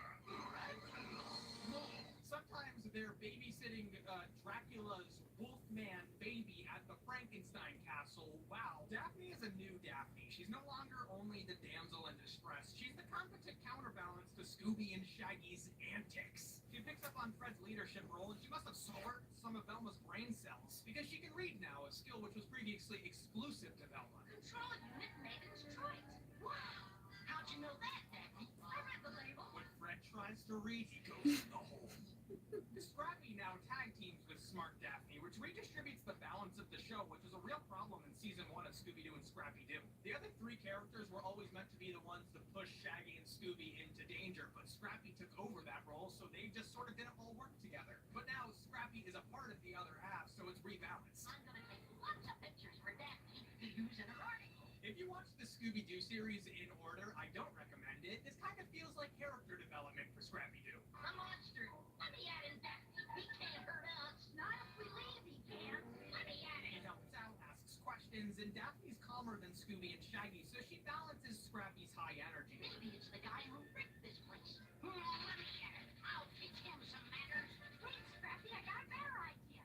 Get the parachute. Wow, it's almost as if Scrappy, sucked because his adult caretakers never tried to teach them or explain why his behavior was bad. He still says splat, puppy power, but it's not something they lean on. The guy even knows his limits now. All right, what you do with my Uncle Scooby, you wolf-napping wolf, you? Never mind. They use the familiar gags when they think it works. The second season of the show got a new makeover and a new title just because these shows need more titles. Here, Scooby-Doo was given a post-Ghostbusters, post-thriller 80s makeover. And Scooby doing it again. Trouble's on the loose again. This is the new Scooby-Doo Mysteries. There's kind of a continuing lean into a higher energy Scooby-Doo, which actually works quite a bit, even when it doesn't hit all the right notes. Nico, you just keep doing what you're doing.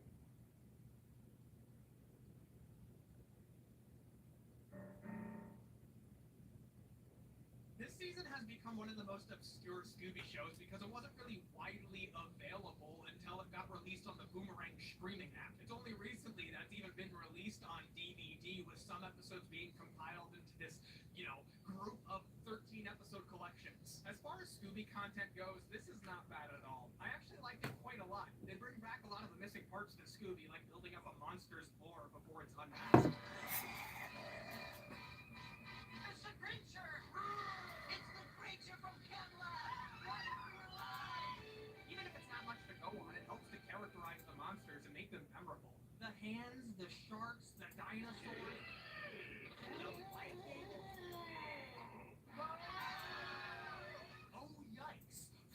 You, Vikings. I love the classic Scooby look, and although this show is a lot brighter at times than I would like, it makes up for it with some pretty great atmospheric shots with actual attempts at atmospheric lighting. The characters are so much more enjoyable here. It strikes a good balance, can occasionally bring a good chuckle. This may be the single greatest Scooby-Doo villain intro ever. Just every step of the way, excellence in storytelling. Now, like that new top secret decoder. He tells us about the secret decoder. Suspense. There it is. We see the secret decoder. Payoff. He sees the guard. Conflict. This is a dot. Keep looking at this dot. While I dash. He overcomes the challenge. We have already been through so much with him. Who is he? He's Codefinger. All of my questions have been answered. The gang is hired by the U.S. government to track him down. Things I do for my country. Well, what's it gonna be, Shaggy? Would you sell government secrets? For a Scooby snack? She walks everywhere, knows every twist and crack in the mountains. I think she's twisted and cracked. I've never seen two Scooby-Doo characters, touch each other. That's okay. And the 10-minute format is done in a way which doesn't take away from a Scooby-Doo experience. And this far into watching way too much Scooby-Doo, it's kind of a welcome change as it makes the episodes go by a little faster. However, there's some really high-quality two-part specials featuring Velma and My Fred, just foundation one of the and guest makeup stars. is cleaning It feels so hard to nice my to see face. them again, and they make it feel like a reunion. I never thought Fred could smile so much. He's a mystery writer now, and Velma works at NASA. They That's were bad. adults. These episodes are some top-notch Scooby-Doo episodes that I think go overlooked because of the series' past obscurity. Happy Birthday, Scooby sees Fred being framed for a crime. Ghost of the Ancient Astronauts has the characters being brought to some sort of zombie island where they meet real zombies. Huh. We meet Velma's uncle and some aliens too. A night louse at the White House. Just watch. And I am happy to announce NASA's new space station. And the president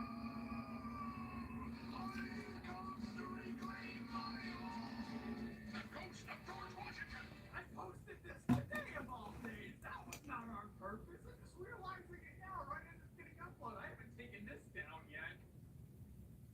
cheese it made extra toasty. Of course. Want it? Ain't it cheesy? I want food.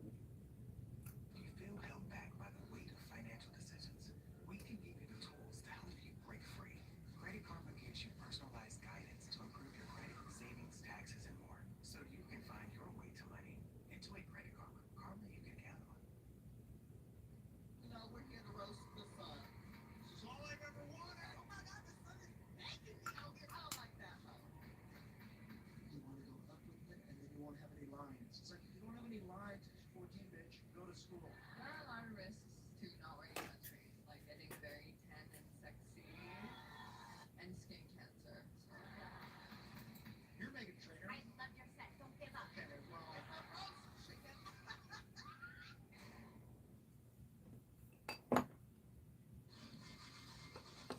When you work on cars as much as I do, Hello. what matters most.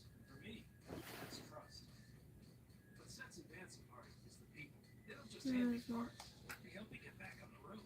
They've always got the right parts, the right price, right when I need it. Whether you just need your battery tested, or you've got years of experience. Advance Auto Parts is right around the corner and ready to help. This is how we advance. Well, the president's ghosts come back, and someone is trying to steal Velma's top secret NASA info. In case you were wondering, yes, Velma is canonically the historical figure who found water on the moon. A Halloween hassle at Dracula's castle sees the gang once again meeting real monsters. They team up with classic villains to beat this magician dude.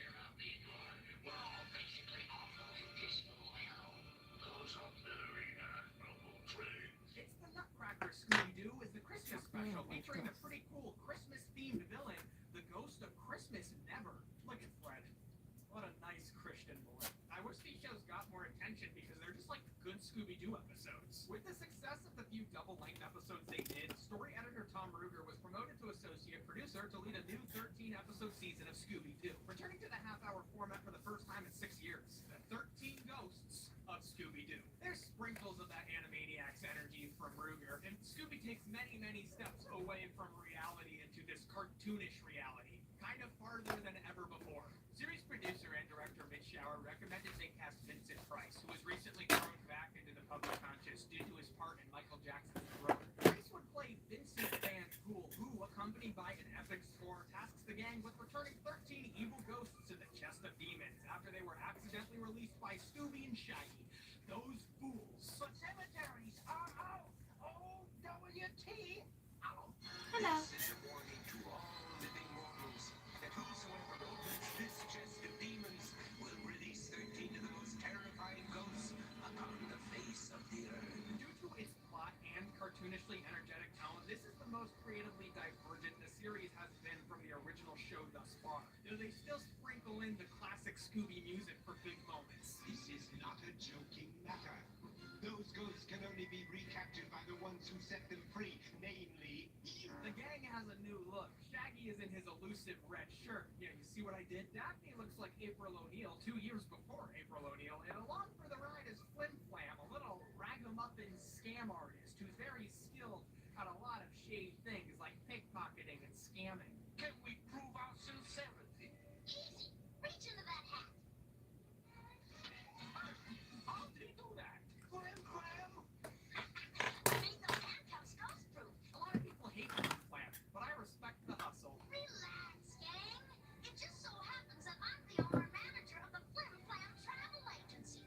I also have a predisposition to like characters who can be described as a scamp. I once had a third cousin who had a brother that owned a parakeet, and that parakeet's former owner was a lawyer. I can talk us out of this. Oh. Through Flim Flam, the team meets Vincent Van Gool. This isn't your grandpa Scooby-Doo. This is your grandpa Scooby-Doo. But this is also not the gang you know either. This is great. I love the original gang. But this is New Gang Plus. There's a charm to this show that makes it kind of fun outside of the traditional Scooby-Doo formula. Vincent I'm Price very is the shiny now, glass which means slipper now I have that to go fits over the around shiny. Scooby's Blush! up to 5.5 Blush. inch paw. He sounds like he's We just love having a her. great She's time. a I love hustler. seeing him just, She's chill with amazing. the gang. She's very Well, big. we need munchies for this. I don't know why I shut that because I had to open it right back up. My friend. Whose house house is this? Daphne's in PJs and Scooby-Doo has a room here, so like, huh. Well, do you have anything to say for yourself? Shaggy and Scooby are devoted to pure idiots, which plays well against Van Ghoul's more campy, serious nature. This is beginning to get quite annoying. Everybody is a goofball, even Daphne, who despite holding on to her role as the more competent one in the group, will often join in on the more gag-based scenes alongside everyone else. Each episode usually features new gang plus either encountering by chance or specifically going after one of the 13 ghosts. My spectral chart indicates spirit activity in your immediate area. In fact, I believe there are ghosts aboard your very ship. So let's talk about some of these ghosts. The 12 ghosts we see because they never catch the 13 ghosts in the 13 episodes of the 13 Ghosts of Scooby-Doo all have unique powers and whatnot. They do an okay job of making each one memorable, some better than others. There's Queen Morbidia, who has a whole gang of monsters, including this little spider. I like him. Zamba drags the gang into a movie, the son of the bride of the Ghost of Frankenstein. This is definitely one of my favorites. There's a lot of good jokes. It's a wonderful Scoob. Scooby quits New Gang Plus, but they have to stop Time Slime. So they bring a new dog to the show to replace Scooby-Doo. 13 ghosts of Scooby-Doo, starring Bernie Gumpster. Another ghostie. Are you ready for action, Uncle Bernie? Excuse me, but getting pulverized isn't in my contract. Nikki's bribery. Bernie, but you didn't read the fine print.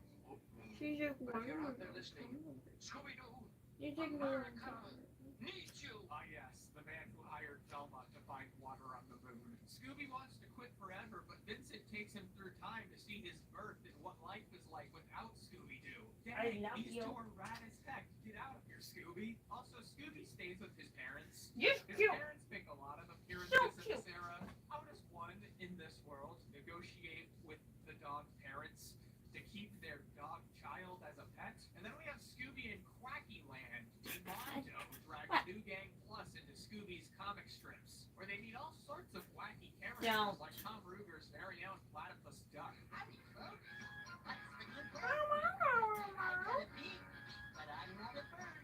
I'm a mixed up mammal and a crazy gluck. Quack, quack, quack. Oh, platypus duck. He's just a cool guy who helps the gang out.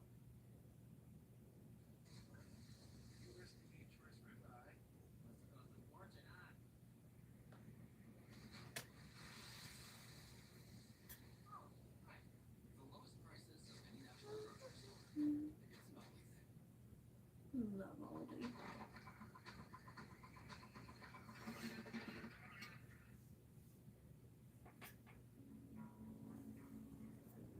Oh, you're right next to me. Hi.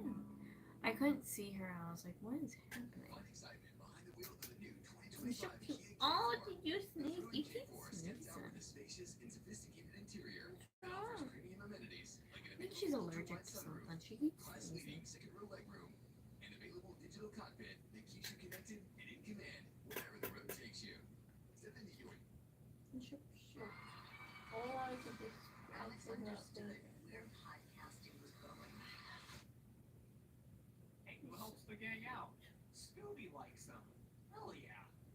Platypus duck. There's also these two ghosts who are the ones who tricked Scooby and Shaggy to open the chest. They're trying to impress the 13 ghosts they tricked Scooby and Shaggy to release because only the living can open the chest. And they follow New Gang Plus around and work with whichever ghost there is to catch that episode. I know people are going to want my opinion on these two. Literally nothing. No reaction. Neutral. The show's humor is often hit or miss, but occasionally, a little golden chicken nugget Oh, will she shine didn't. through the storm clouds of silly nonsense and genuinely make me laugh.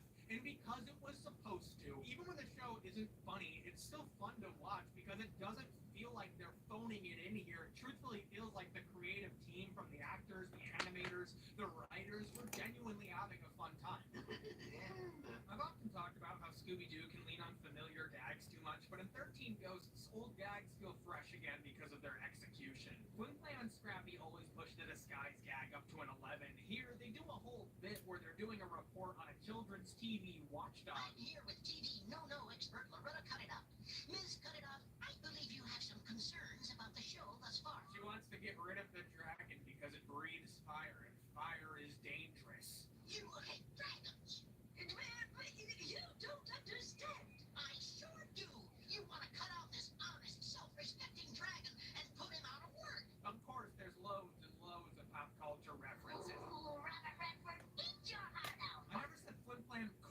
annoying. I did not say he couldn't fit nicely under a steamroller sometimes. Scooby's pronunciation is often a joke, but usually the punchline is someone else not understanding him. Here they just have him repeat the name of some magical item with a complicated fantasy name. And he seeks the wonder wand of Sakras.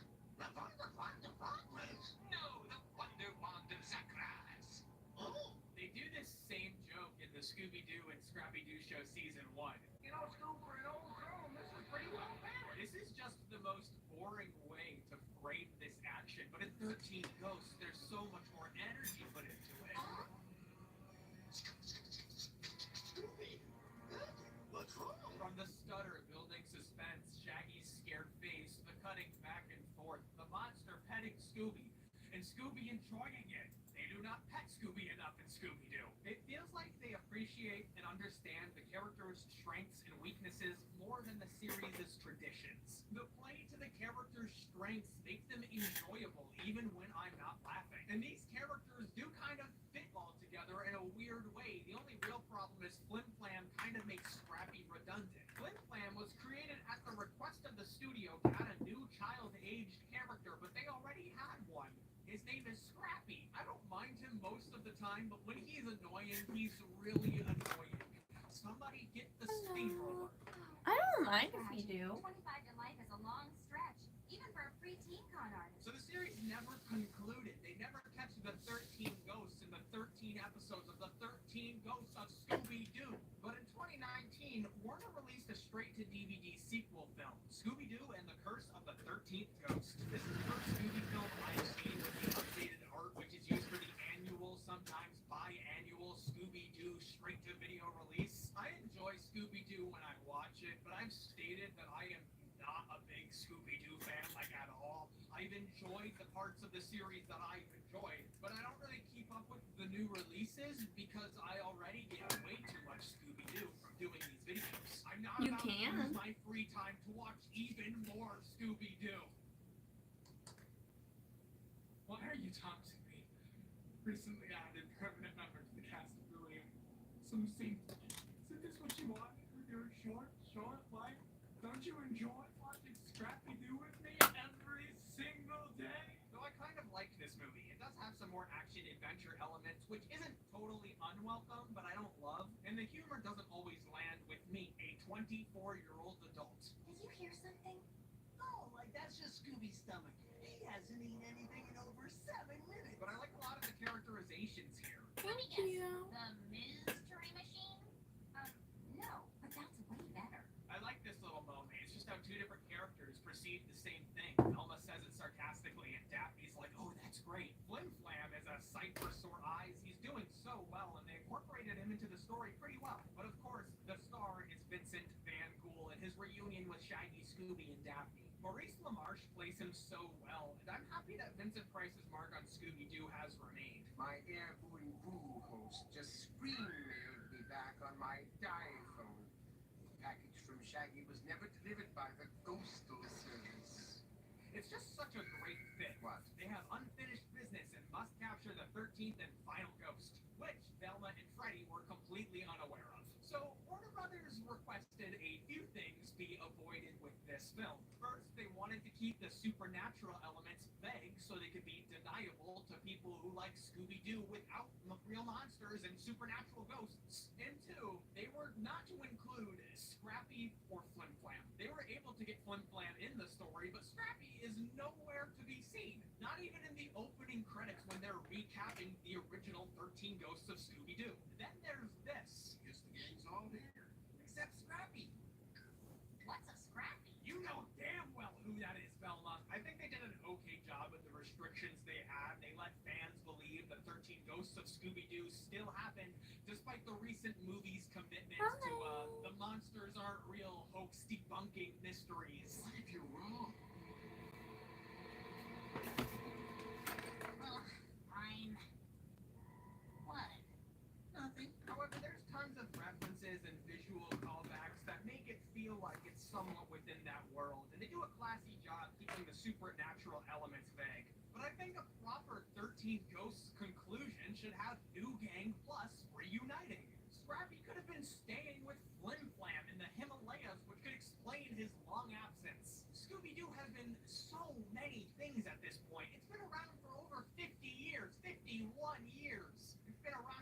comedy, a superhero film, mysteries surrounding paranormal hoaxes, elements of teen drama, slightly grounded characters. It's been scarier, it's been sillier, and it's been nonsense. There's no reason Scooby-Doo can't be all of these things. Just like how DC characters like Batman have a million different variations of themselves, none of which are any less valid or any less part of Batman's DNA than the last. And Scooby-Doo has avoided paranormal stuff just as much as it's embraced it at this point. And just because some people, nerds, hate Scrappy-Doo doesn't mean others will be interested in seeing him again. And there's so much f***ing Scooby-Doo. If you put Scrappy in an episode or in a movie, by the time people notice, there'll be 2 new Scooby-Doo shows and 10 new movies. Okay, the other members of the gang not being aware of the events of the 13 Ghosts of Scooby-Doo is the final clue I need. There is absolutely no way that these 2 weren't. I mean, the body language. They sleep in the same house together, and there's no evidence they have their own rooms, same train cabin, same hotel room. I have never seen 2 members of the gang hug before, and it's a long hug. I mean, it's just a Instagram queen and her sweaty gamer BF.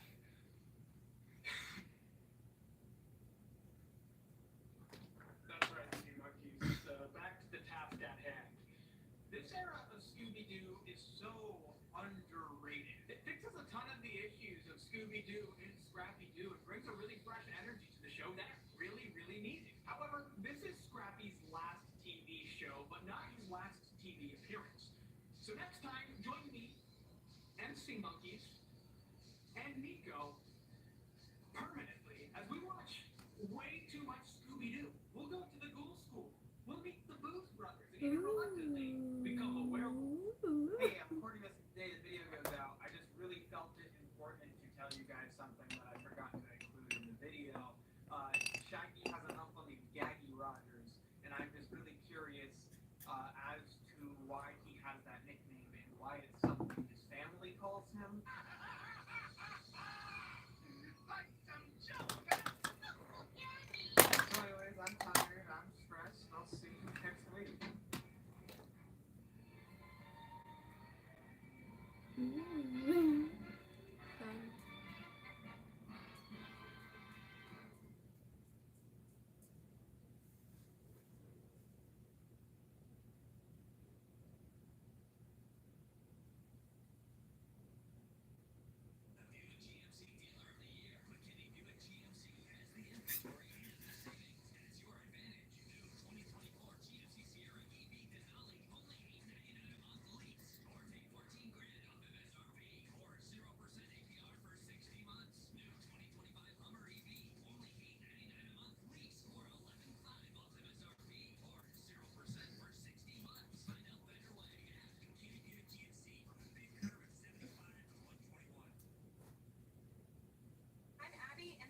HEB Summer Limited Edition Chips. We have some of the most unexpected chip flavors that you'll find this summer. Chili cheese fries chips taste just like the real thing. Cheesy, savory, a little spicy, and way less messy. Tango with mango chips are so flavorful, you could really taste the mango and chili in every bite. Spicy lime cucumber is so light and refreshing, it keeps you coming back for more. These are the type of chips that start conversations. HEB Summer Limited Edition Chips. To Texas with love. This is Billy. Sometimes I ask myself, how did they make 5 live-action Scooby-Doo movies? Not Daphne and Fred making out of the mystery machine, not Scooby getting freaky and taking photos. How have I never seen this? For many my age, the first live-action Scooby-Doo is a classic kids film, becoming an essential part to Scooby-Doo's DNA. The first 2 live-action films, while not perfect, have an undeniable charm, much more energetic than the original cartoon, while still being oh so fashionably 2000s. I just made treatments, Scoob! Bringing Scooby-Doo into live-action always felt weird to me because if the gang were real, they would just be taking whimsy out of this world. Times Square would be free of bootleg characters. They would have unmasked those clowns back in 2016, and that little wizard who terrorized malls earlier this year. But I think the first 2 movies really hit the mark. Yet somehow, I missed the others. The ones made for TV and straight to DVD. Scooby-Doo was a menace to DVD players all around the world. There are like 50 different straight-to-video Scooby-Doo movies and endless releases of all the television shows. To so many, the live-action films were just another Scooby-Doo release amongst an endless stream. Me and my homies saw mysteries, cartoons, movies, and other DVDs. They made so many Scooby-Doo movies, they couldn't even book Scooby-Doo for all of them. So they made Daphne and Velma without Scooby-Doo, which never aired on TV. Why did they even make this? Though I concede, Velma karate-chopping laser beams with her bare hands is absolute cinema. These films had less and less with each iteration. We've got 5 different movies to watch. So come on, gang. We've got to Eyebrows. mystery on our hands. Eyebrows. Yes. Eyebrows. What is this? Revisiting Scooby-Doo, released in June 2002, is so funny because critics fucking hated this movie when it came out. I was 6 when I saw this movie, and when I was leaving the theater, Roger Ebert came right up to me, got in my face, and said this. I'm completely unmoved by this film. There is no reason to make this movie. I don't understand it. I didn't get it. It wasn't funny. I didn't like it. This movie is certified rotten on Roger Tomatoes, and the audience score isn't even good. Some top critic highlights. Scooby-Doo makes Stuart Little seem like Citizen Kane in comparison. Ruh-roh, things really wrong with this rickshaw. Any thinking, reasoning human being with an appreciation for cinema would reject it as the vilest trash. Needless to say, it cracked me up the whole way. Warner Brothers Pictures presents. I do think the first Scooby-Doo is a classic, but it's a very confused movie. It's one part children's flick and one part cynical, self-aware parody. It works for me, but I was also 6 when I first saw it, so this is normal behavior from Scooby-Doo for me. Oh, fuck. The opening sequence is probably the best, balancing everything this movie wanted to be. The Luna Ghost has kidnapped Daphne at Wow Wow Toy Factory. As a kid, I loved the Luna Ghost's design, and I was so disappointed to realize he was not the villain of the movie. But that's okay. The first joke implies the ghost is sexually harassing Daphne, so get that creep out of here. Ghost keeps grabbing. The casting is great and so self-aware. Sarah Michelle Gellar brings Buffy to Scooby-Doo, which is so fitting since Buffy and her gang of friends call themselves the Scoobies. Pretty boy Freddie Prinze Jr. brings a necessary flamboyant energy to the ascot-wearer Fred Jones. Well, not to boast, but I can reach 220. Checking himself out in the mirror while following the plan Velma had laid out to catch the monster, like the only one doing work in a group project. Linda Cardellini brings sincerity to this character while also making it canon that Velma is hot. If any characters are played totally straight, it's Shaggy and Scooby-Doo. The ghost says boo and Scooby screams, so Shaggy tells him to be quiet before hitting us with a Wait, there's a ghost right behind me. Matthew Lillard inhabited Shaggy so well that he's taken over for voicing the role in cartoons ever since the original voice actor Casey Kasem retired. Scooby and Shaggy are our Abbott and Costello. They rely on simple and physical humor, but they are very big shoes to fill. Scooby-Doo himself was a prime point of contention for critics who are becoming increasingly skeptical to an audience's ability to connect with the CGI characters. But even Roger Ebert likes Scooby. No, I like the dog. I like the dog. I like Worse, obviously, it's an animated character, and he looks like a silly freak, specifically on this poster. But they do a great job of incorporating him into the scenes. Scooby's voice was provided on set by stuntman Neil Fanning, who ended up recording the lines for the film along with the sequel. His only speaking roles, and he nails it. Shaggy and Scooby start running, spilling oil, and giving us the gosh He keeps dang yelling at me. What's in up? live action. Shaggy and Scooby run into a skateboard riding away because this movie is prime Y2K. The fashion, the humor, and the guest celebrities are Pamela Anderson as Sugar Ray. The Mystery Machine adopts a little bit of that 2000s Mario with the tribal She keeps tattoo yelling at me flavor. when I'm Outcast walking recorded around the film's with theme you. song, but they were too afraid to cast I'm very Andre shiny. 3000 I like being as shiny. every I like member shiny. of the gang. He's the only person who has the range for everyone. Scooby and Shaggy crash into the monster as their fans and reporters storm the building to watch them unmask him. It's the height of their career, but Velma is tired of having the credit taken by Fred, and Daphne is tired of being the damsel in distress. So the gang breaks up, much to Scoob and I Shag's feel like I need dismay. to fill But in within my 2 eyebrows. scenes, they're back together because the owner of Spooky Island Theme Park and Resort, Emil Mondavarius, has tricked them all to come to solve a mystery and get the gang back together. All of the college kids who come to Spooky Island to party are turning into angry, zombified weirdos with super strength. Counts me. Brad? What do you even say to that? You don't say anything, you just got your neck broke. Spooky Island is a character in itself. The theme park is created through these ghoulish CGI matte paintings. The goons at the party dancing under the skull disco ball is disco ball in my home, I think I would finally be happy. But of course, fucking Velma can't help herself, pointing out all of the projectors and lights being used during a performance. Like, come on, dude, you're ruining the show for all of us. Get a hobby. I mean, another one. It's a show. Be entertained. We get the funniest joke in the whole movie when the bartender calls out for Mr. Do.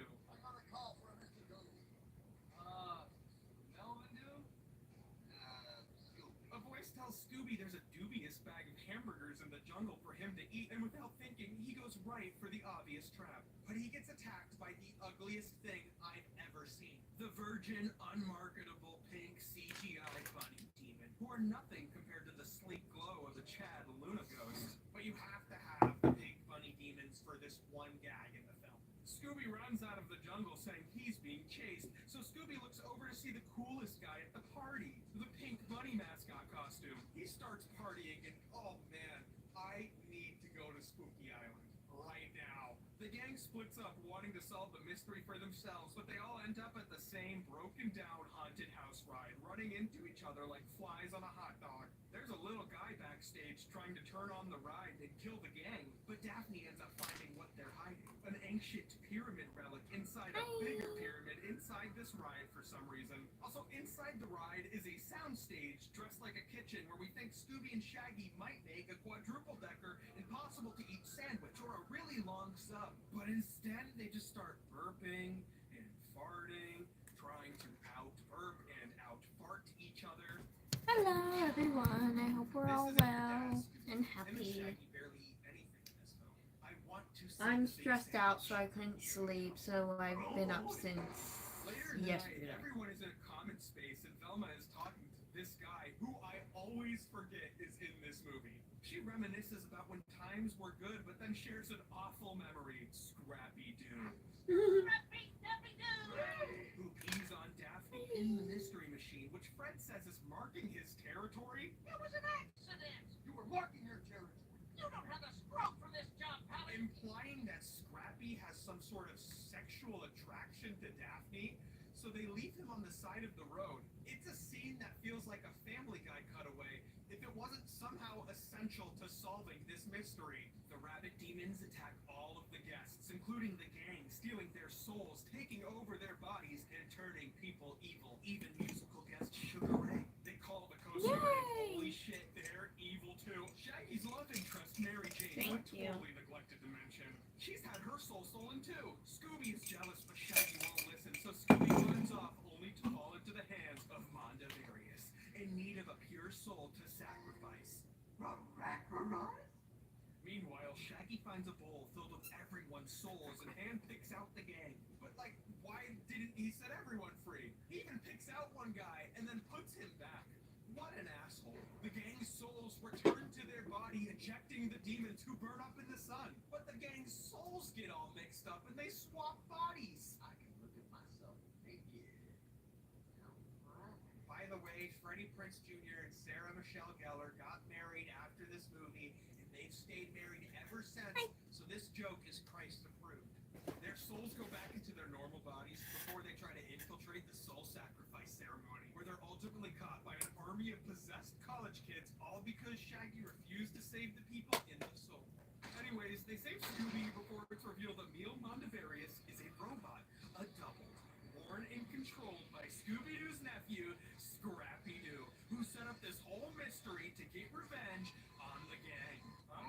So they defeat Scrappy after he turns into an all-powerful monster, Scrappy Rex. Rescuing the real Mr. Bean, who is a real guy Scrappy kept underground. Daphne just beat up a pro wrestler to prove she's not a damsel, and for some reason she makes out with Fred at the end. Like, yeah, we all kind of assumed watching the cartoon, but like, they don't, like, that's not part of this movie. So much of this movie makes no fucking sense. Earlier, Freddie and Velma find a brainwashing video, leading them to believe the haunted house ride is a brainwashing facility, which is why the college kids' behavior changes. But the college kids aren't brainwashed, they're possessed by demons. Who are they brainwashing? The demons act like the kids in the brainwashing video, so are they brainwashing the demons to act like teenagers, but also to retain their demonic instinct to take over the world and take over people's bodies? Velma gives no clarification when recapping the mystery to the press. Scrappy Cornelius Dew, who sadly was corrupted by the power of the Damon Riot,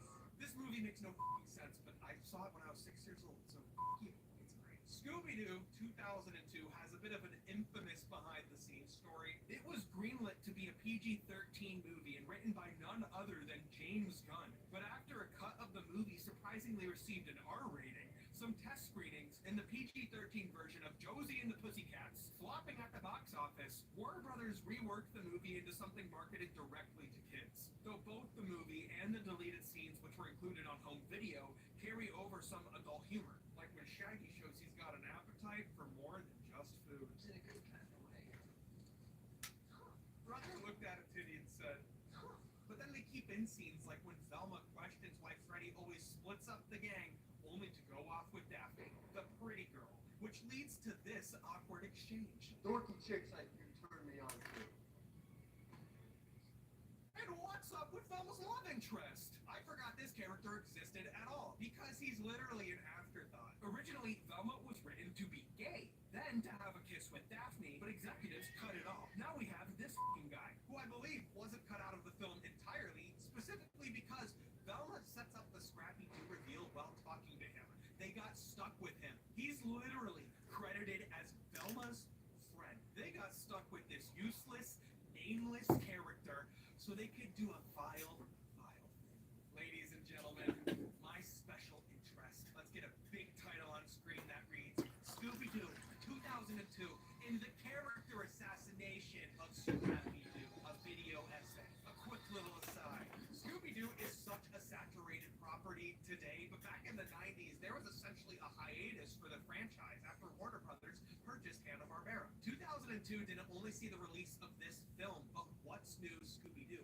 The first Scooby-Doo cartoon to adhere to the original formula since 1978. It was a time where Scooby-Doo was relishing in a return to form without the annoying presence of Scooby's little nephew, Scrappy-Doo.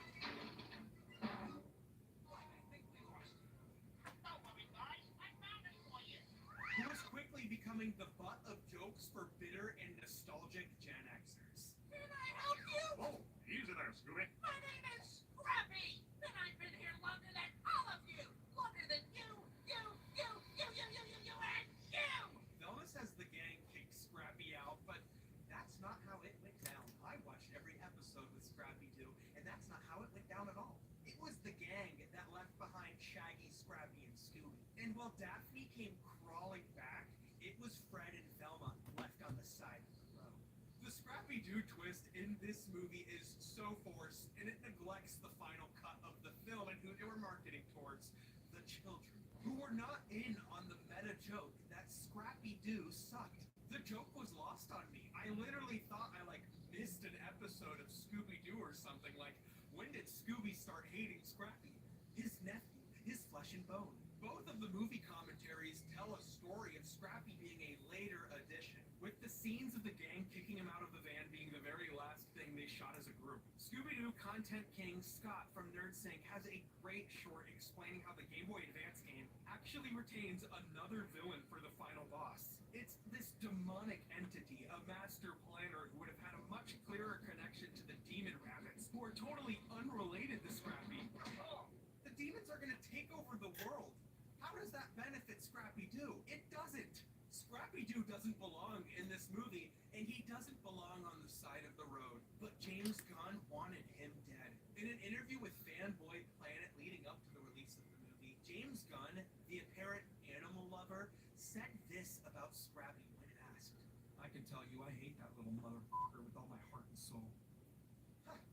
The movie may have been a smash hit, but was Scrappy Okay, my eyebrows aren't that bad. I thought they were worse. Okay. We have to ask, at what cost? And then they're still repeating We're doing this a same pink joke and blue 20 smoky years eye. later, with Velma bringing back Scrappy. Because I had the Only idea villain like a week ago and I have not been able to get it on my own. Bro, how old do you have to be if Scrappy-Doo ruined your Saturday mornings? He debuted in 1979. I'm 28, and Scrappy-Doo was always subjected to weekdays. I only ever saw him when I was homesick from school. He healed me, and he's hated for it. You know who else healed and was hated for it?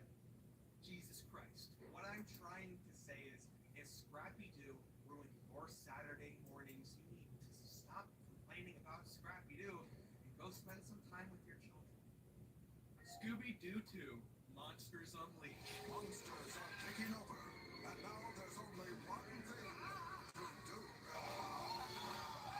And it's a much easier film to talk about. The sequel is much more of a loud, celebratory homage to everything Scooby-Doo, albeit with that 2000s pizzazz.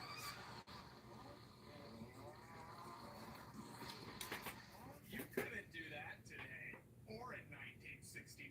This was literally made at the only time in history it possibly could have been made. Monsters Unleashed brings to life a gaggle of classic Scooby-Doo ghosts, ghouls, and goblins, including the 10,000-volt ghost Okay, Captain Cutler so and Scooby's it's first fucking foe, the Black Knight Ghost.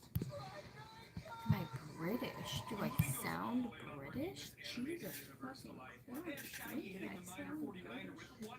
Okay, I have so much highlighter on, which is also reflecting in the belly. We are packing like a navy color into this side, and we're gonna pack like a hot pink into that side. We're using this palette, and then we're using that middle bottom shade. I don't know why I'm like trying to fucking... No! I don't know if you know this, but like all music is copyrighted, and unless we're trying to get me in trouble, no, I'm not playing music. Yet so many classics appear, if only for a quick cameo, and so many more were created. YouTubers JB and Millie interviewed Peter Crossman, the visual effects supervisor of the film, Drop who dead. showed screen tests of tons of the monsters they designed, even those that were cut, which makes me understand just how underutilized these monsters were in the film. These costumes look amazing. They even got one for the Creeper, who's not in the movie. That's like Scooby-Doo's The Joker. The one-eyed skeleton men get the biggest overhaul of any monsters.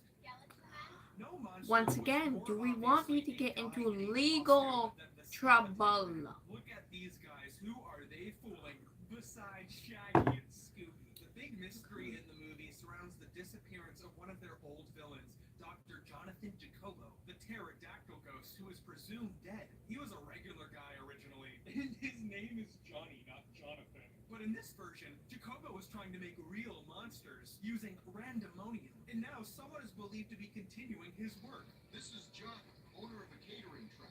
Another disappointingly underutilized element in this film is Scooby and Shaggy going undercover to investigate this whole seedy I don't underworld of give a criminals shit. they've caught, like I'd regular rather guys not after get they sued. unmask the monster. He used to dress up as Redbeard's ghost. Daddy Wilkins. Hey, Kay, those aren't rich. They all meet in a secret dive bar to connect on their hate of the Scooby-Doo. I gang. enjoy my Just fans, think I it's do, great but I study. think it's They very, dress up you as know, monsters and go hurtful around when they scaring don't people. realize, This is oh, too she good of an could, idea for like, how kind little of they use it. And the best lose her joke is job that in a the movie was way if deleted. she The only way you fucks get with the credit is copyright by shit. terrifying creature. Scaring the crud out of innocent people. Obviously.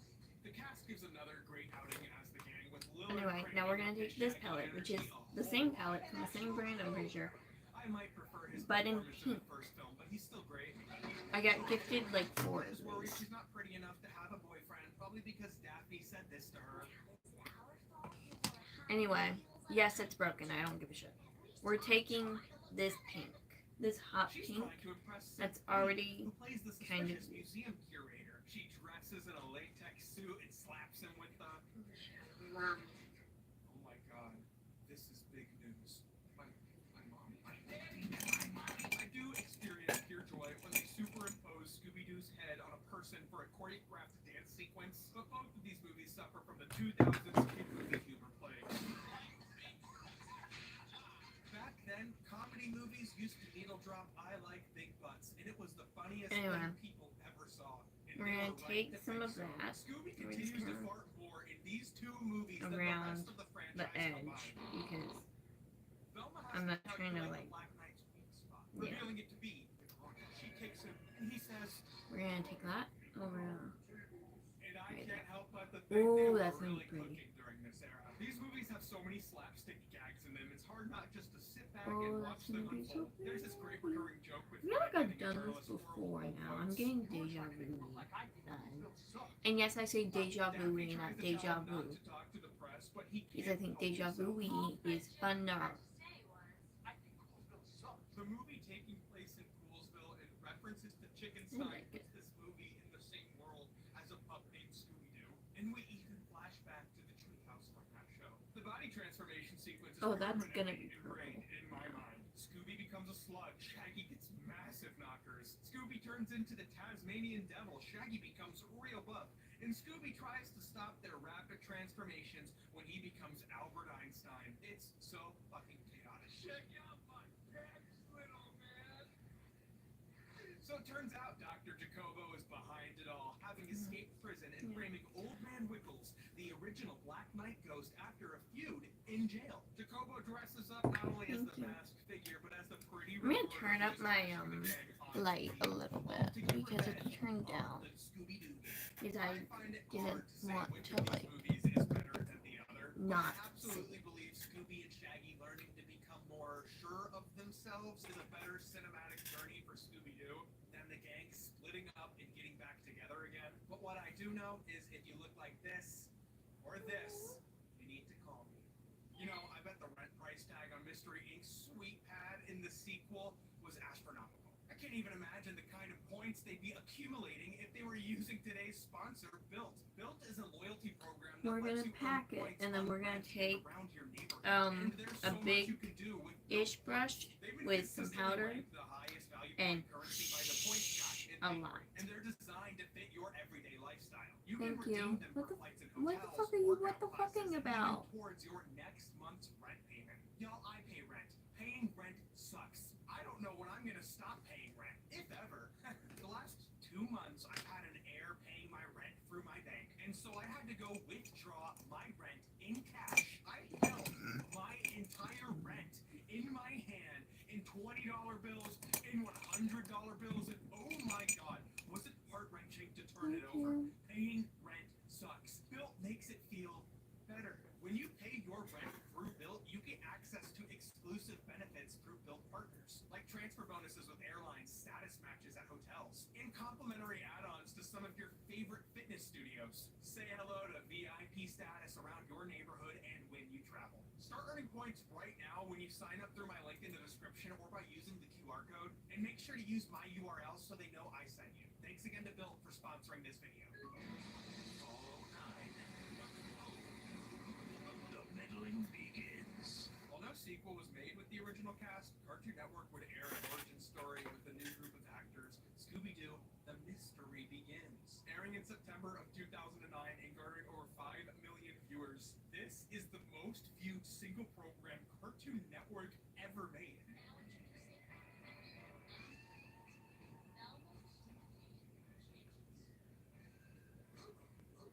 With the younger cast, The Mystery Begins focuses mostly on Shaggy, who has no friends at Coolsville High. He lands into the principal's office, who tells Shaggy everyone can tell he has no friends and that he needs a hobby, like his beloved stamp collecting.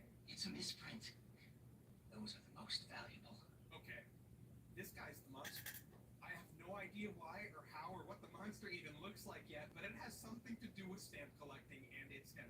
These movies have a vibe. Scooby-Doo is just a vibe. Shaggy would look like he's 26 if he didn't get on that school bus so confidently. Fred sits back and watches every day as his friends trip Shaggy and laugh at him. So Shaggy sits next to Velma, but he can't stand her nerd dog as she's working on some wacky device. So yeah, pack that shit. Pack it. What is with live-action Velma and making instruments of death? She said this in the first movie. I've been working at NASA, developing hydro-powered missile defense systems. So he sits next to Daphne, memorizing her lines for the school play because she's an actor in this one. But she wants nothing to do with him when he offers her a bite of his peanut butter and sardine sandwich. Yeah, that's a psychotic flavor combination. Am I the only one who has never laughed at like a gross food joke in something? Is that just me? Meanwhile, Scooby-Doo is a one-of-a-kind talking dog up for adoption, but no one is enamored by the pure wonder of his existence. And he is selling himself hard. And then the pound lets him fall off of a truck where he runs away, sees some ghosts, and rolls Is this his supposed to be way a into super like, Shaggy's oh my neighborhood, god, where the it's two so instantly amazing become best pals. thing. And that's how the mystery began in a universe where Coolsville is in Ohio. That's real. That's a detail in the movie. So Shaggy tries to bring Scooby to school, putting him in the most disguise Scooby has ever, dude. He bites the bully who pushes Shaggy over, starting a fight and causing the bus driver to crash the bus. And the vice principal blames the children, not the bus driver. They all get detention where the gang bonds over a shared love of mystery novels. A very cute detail. Suddenly, a storm descends on the school, a magic book appears, and ghosts start mucking up the pep rally, taking place at the very same time. Once again, the vice principal blames the gang because they were in detention together unsupervised. They're suspended now, so the gang teams up to clear their name and solve the mystery of the ghost Scooby-Doo smelled that night before he met Shaggy, and the ghost came back and ruined the school. I liked the ghosts. I think they're charming and right out of the Goosebumps TV show. But the big bad, the specter who controls the ghost, is once again just a guy in a cloak and a pale mask. The cast does okay. Shaggy and Velma are the standouts, but Haley Kiyoko as Velma feels like a cringe, nerdy TikTok kid, and I mean that in like the sincerest form of flattery. The cringe TikTok kids are very funny. It's like a whole genre now. She was innovative, and I love her Velma.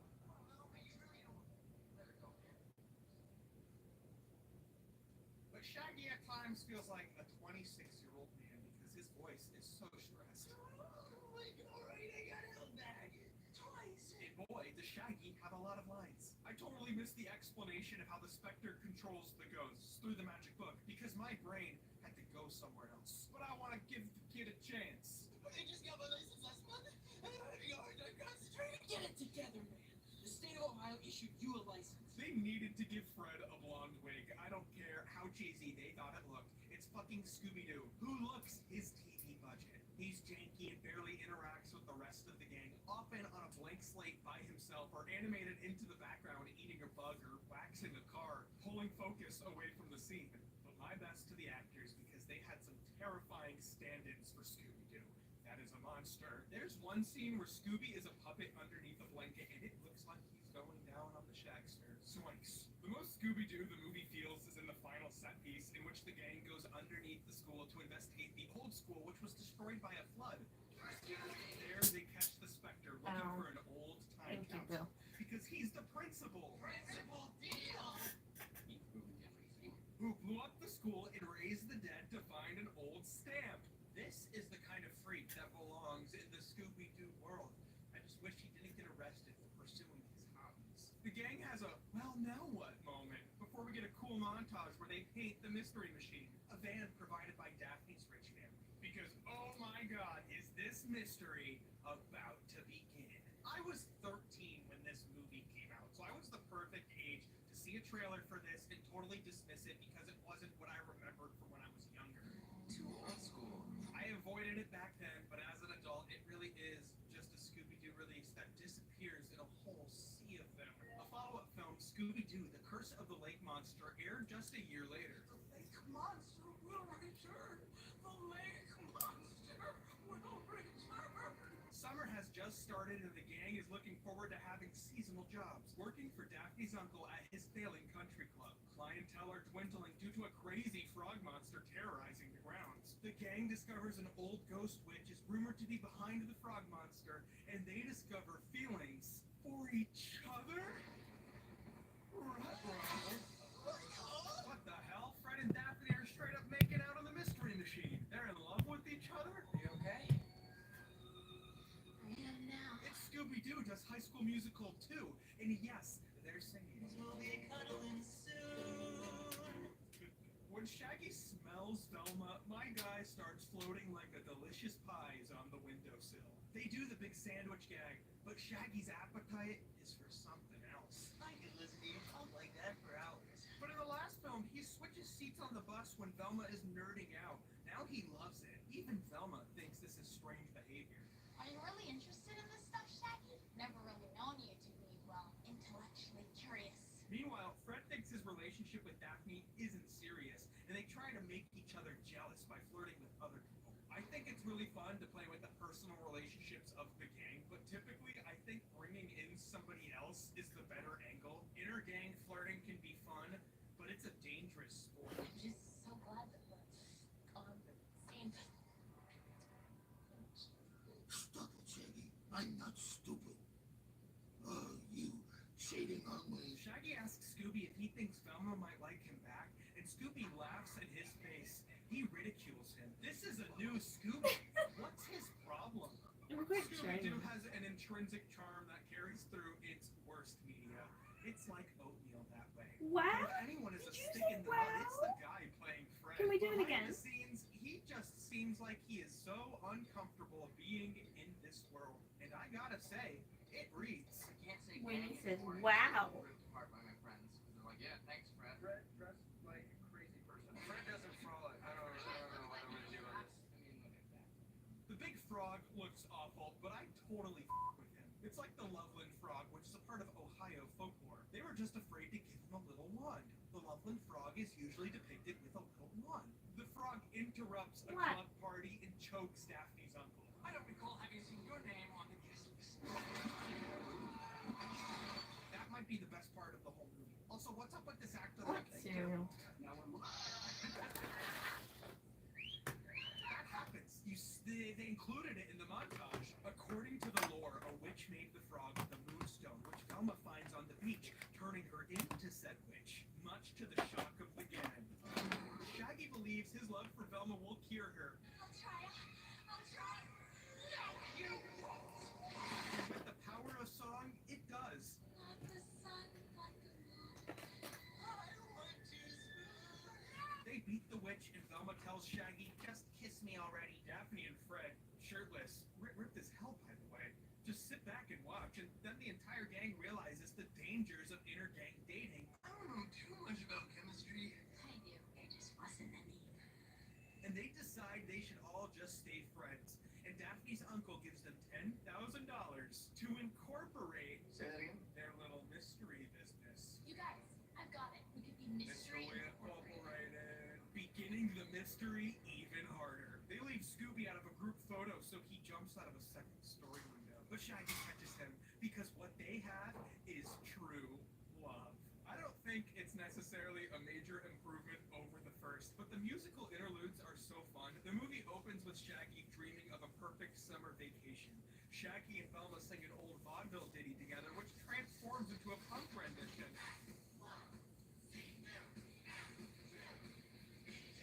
And then the movie ends, but the musical sequence, that's the best part of either of these movies. Featuring a faux 60s hippie anthem, I Can Be Scared With You, complete with wardrobe before ending in holy shit.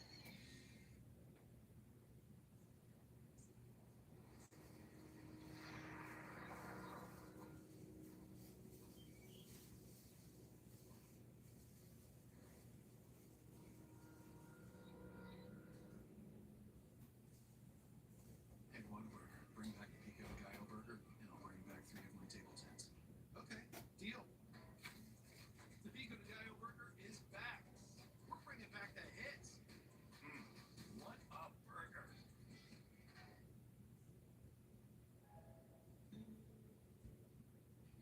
Embrace the journey, where each moment turns into a cherished memory.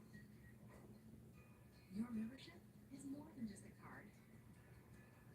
It's your gateway to extraordinary experiences. With the AAA app, discover savings and hidden gems from dining to travel to hotel stays. Your membership is your companion, with the partner you trust. AAA, we're always with you. With wardrobe before ending in holy shit. It keeps going, transitioning into a funk rendition of the song, complete with rollerblade choreography and a 90s style rap in front of a graffiti wall where the gang all swap costumes except for Fred, who just gets a blonde wig, which he should have had for the whole movie.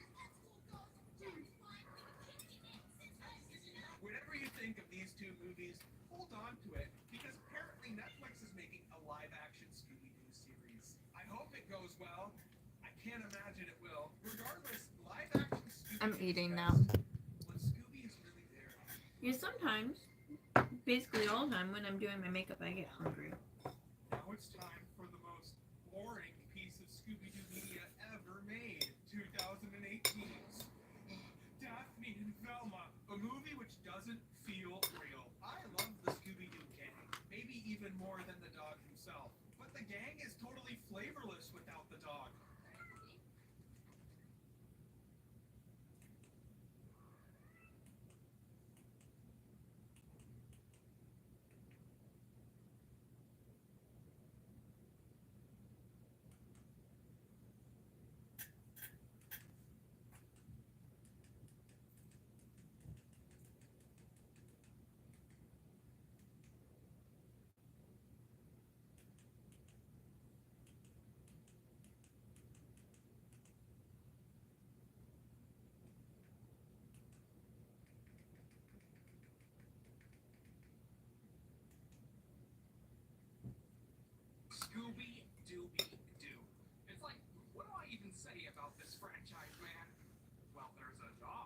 Scooby-Doo and Mystery Inc. These teenage mystery solving degenerates are one of the most Stop iconic it. group of cartoon characters ever, appearing in dozens of shows, dozens of movies, and an ungoshly amount of merchandise.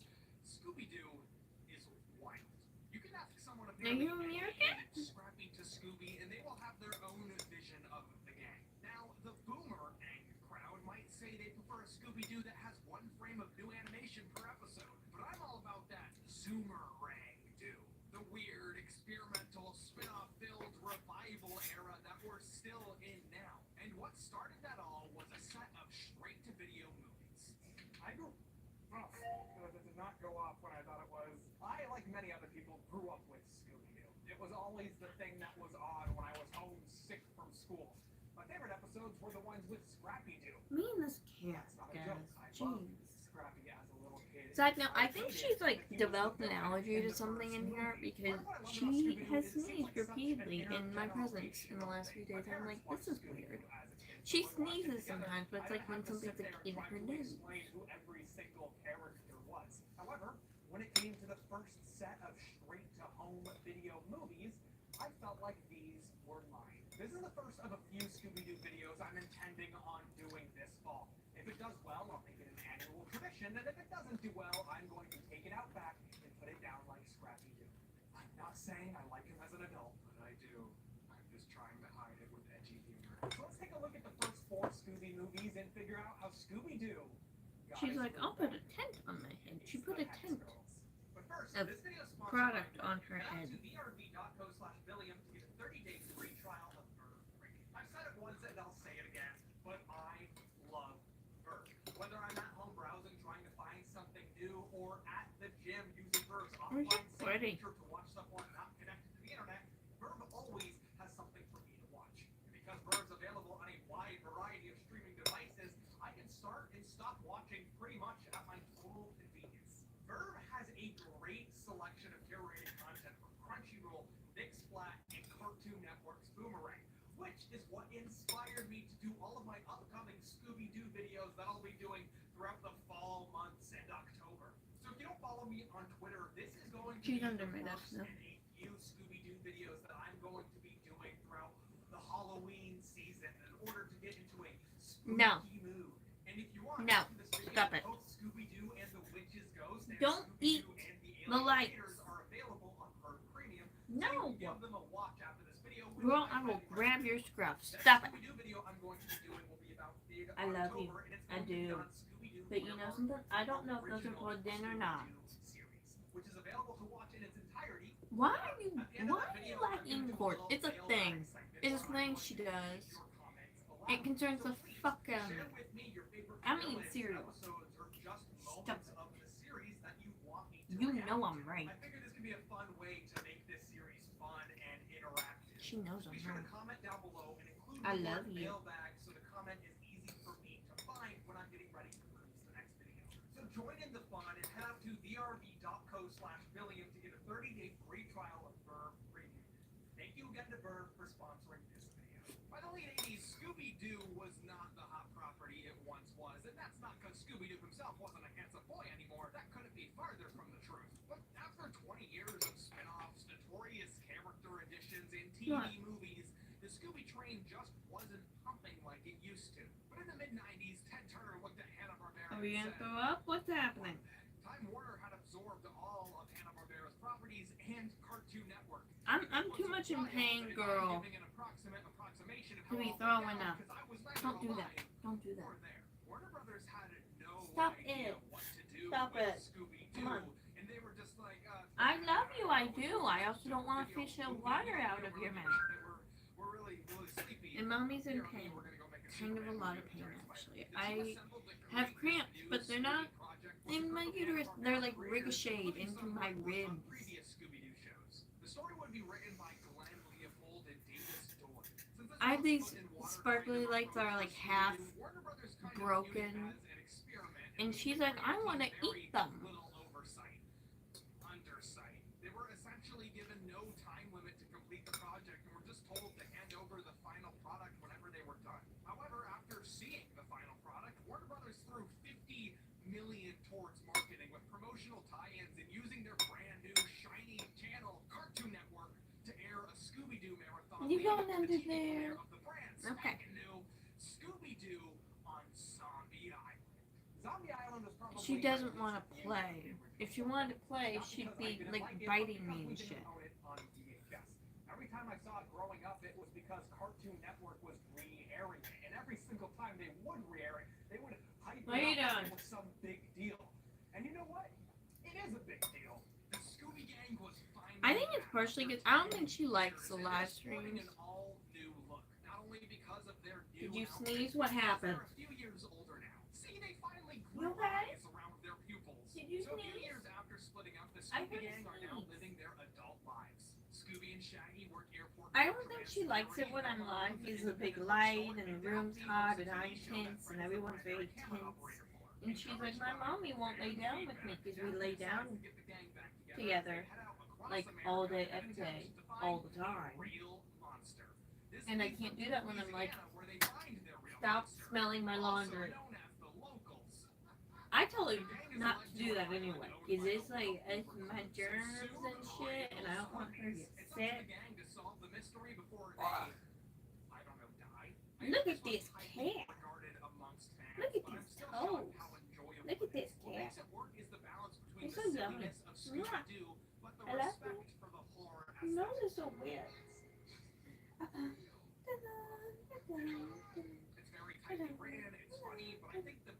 Look at this cat. Look at it. She's so long. You're so long. Scooby is a show that's really hesitant to take a breather. Between jokes, sound effects, and music, there's always an auditorial, sensory overload heading at you. But this is paced like a horror movie. Before shit goes down, it gets quiet. This more subdued tone also helps staff She's like, stop kissing me. come off like real people, I love you. which is kind of odd to say. However, Scooby and Shaggy still live This is my hair at the moment. I have too much hair. And frankly, I'm scared I'm going to break my clip every time I put my hair up, so I'm having this weird half up, half down situation, and my hair's not brushed or washed, because anytime I try to do anything to it, it gets very mad at me for a very long time. Okay, she's licked this, and then she looked at me like, why would you let me do that? I didn't let her do that. I told her no. Ugh. I told her directly, don't do This that. is more fitting for what they're going for, but that doesn't mean they don't have fun with their music montages, which also get a more grunge-heavy. Okay, I didn't want to braid my hair because it takes fucking forever. What is she doing?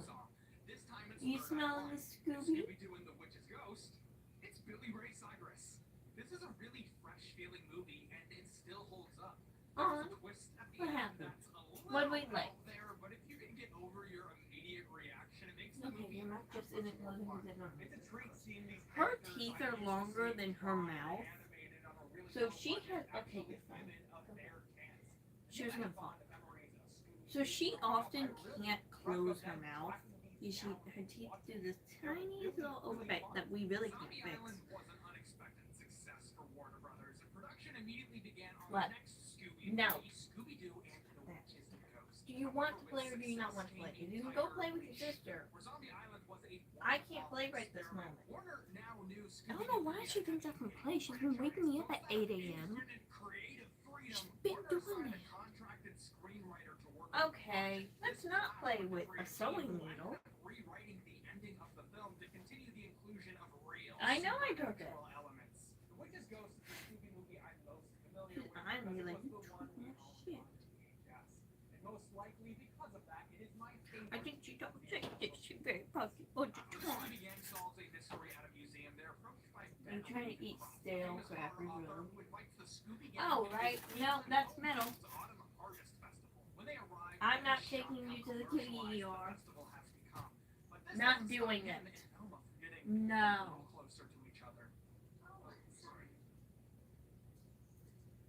She stresses me out constantly, but I love her. That's pretty cute right there. Ravencroft is the descendant of a wicked medic whose legacy has been feared of for decades. Every year, Ravencroft returns home to see the festival and attempts to find his ancestor's diary, which can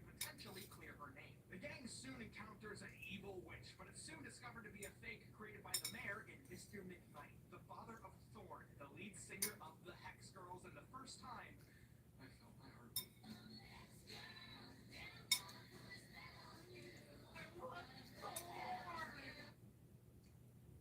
Did you see the arrow out in our email? We targeted the right audience segments. Constant Contact turns small business owners into digital marketing pros. Our lower funnel metrics are crushing it. It's the automatic class reminders. Start today at ConstantContact.com.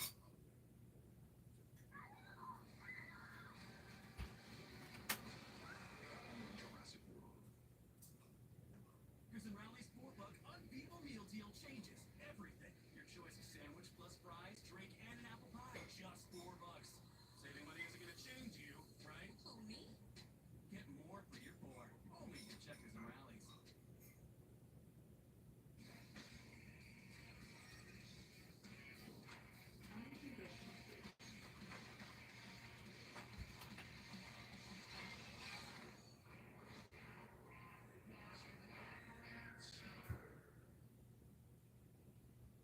However, after retrieving the diary, it turns out Ravencroft may be a bit more sinister than he let on.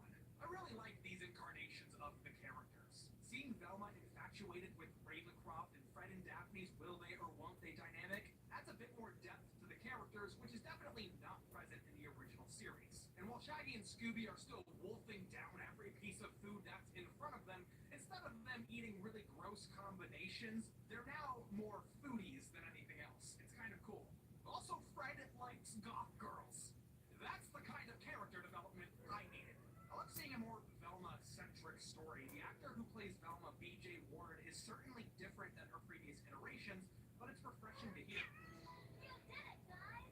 In Zombie Island, I don't really think Billy West slipped comfortably into Shaggy. But he was replaced by Scott Innes, who also voiced Scooby-Doo in these movies. And I think he does a much better job. However, the highlight of Witch's Ghost is Tim Curry as Ben Ravencroft. It's great. I didn't even realize it was him until he went full evil at the end of the movie, and therefore full Tim Curry. You can't solve me so easily.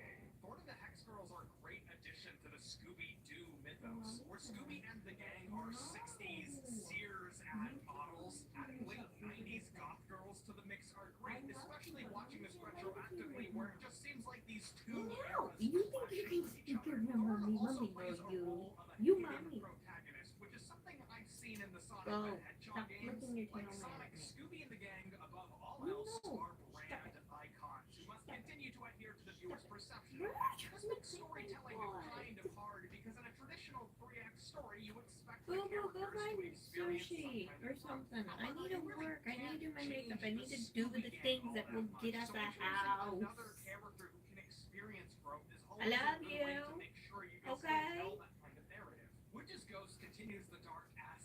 She tried to eat my foot. This looks like an anime. Like if you told me there was a Japanese adaptation of No. Scooby-Doo and showed me No. screenshots from this, I would not be No. surprised. Japanese-based Mook Studios did the animation work for the initial Winnie, few I will movies, blow on and your it face. definitely makes them feel different from previous Scooby outings. Some of the shots are great, including the first shot of the real Young lady. witch and the shot of Ravencroft when he first uses magic. I also I love you, but we have been hanging out for several hours now, and Mommy needs to work, and Mommy's trying to work, and it's hard to work when Mommy is constantly like, "Where are you?" Making up the witch to promote the festival, but the true Okay. ending in the final version is Ben Ravencroft resurrecting the Do we ghost of want his to live ancestors and learning with magical my mom powers. forever? However, they You don't incorporated like both her. into the final version. This combination And of she a thinks you don't non-supernatural like her. antagonist followed by a twist with real supernatural villains works really well for Scooby-Doo, and it even carries over Ow! to the next film. Fucking hell, the Overall, sun! It's a really enjoyable follow-up. Also, Ow. I love Thor! That One of the hurt. complications with the Witch's Ghost Ow. script, the original creative team of Zombie Island was given a pretty free range of creative control with Hate follow-up, light. Scooby-Doo, Stupid and light. Alien Invaders next Stupid year. light. The gang finds themselves with the van broken down near Roswell, New Mexico. Nearly 60 years after Fry becomes his own grandpa, Shaggy and Scooby get abducted by aliens. They start to investigate the town, including a UFO nut, a hot-tempered mechanic, researchers at a government base, and a hippie nature photographer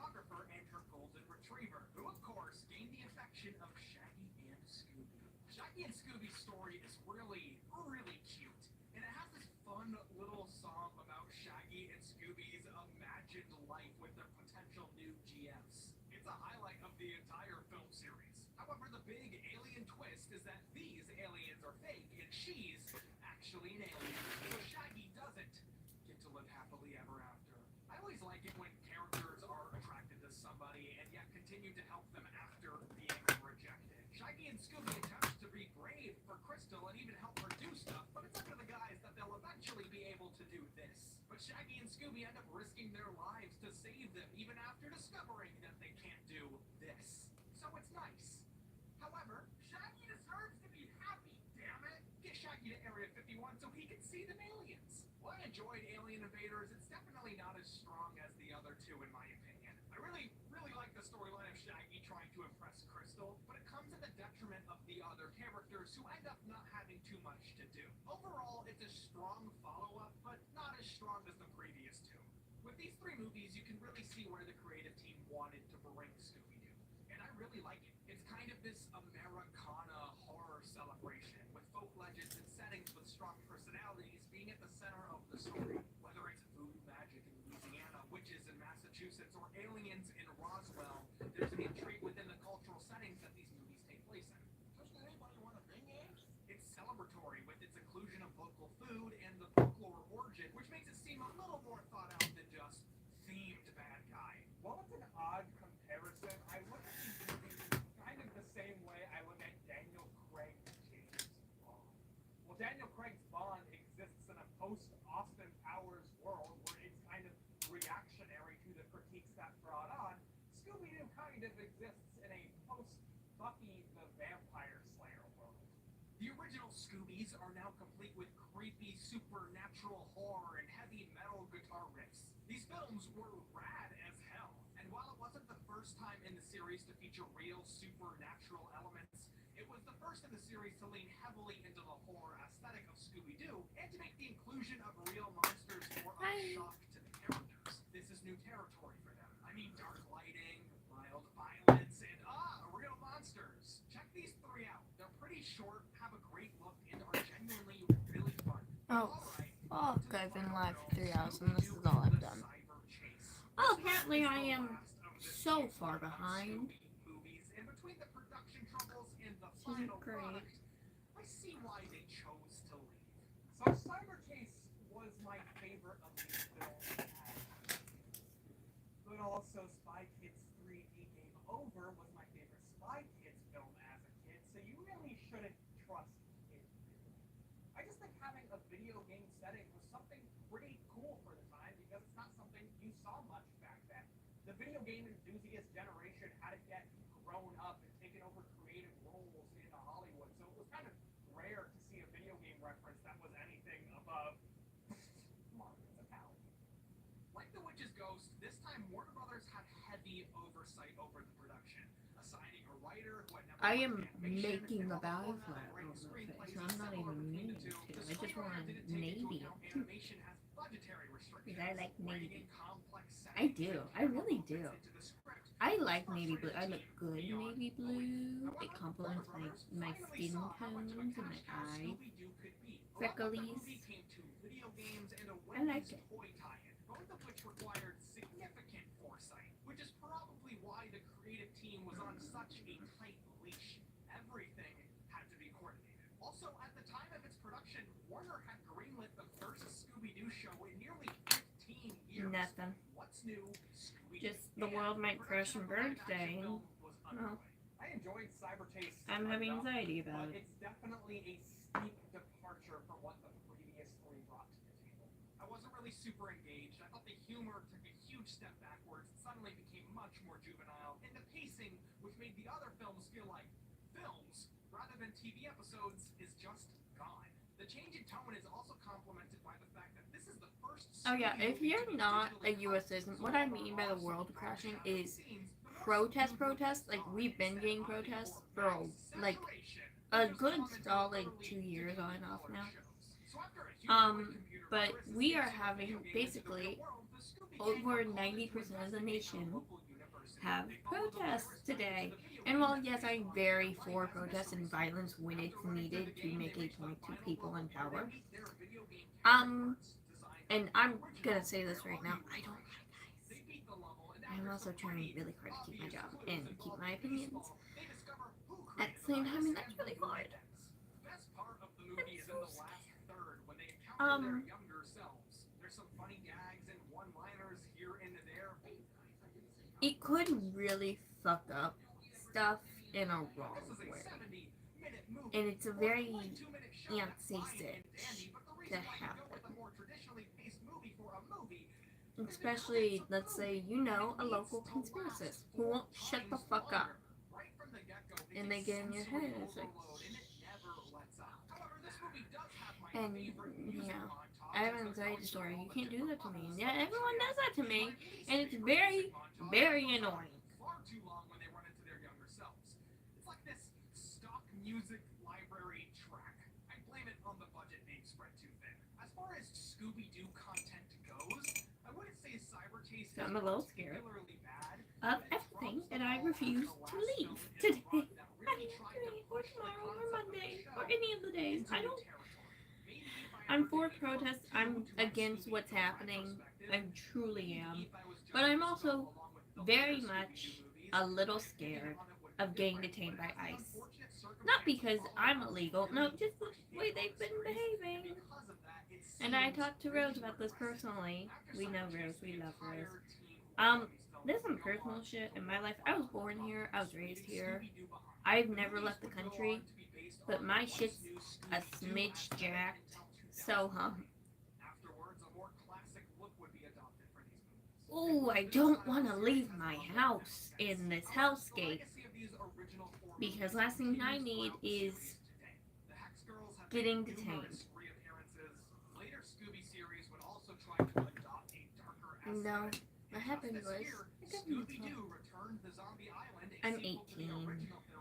Means I can do that completely legally, and that's really annoying. It shows that someone at Warner Brothers understands the impact these films had.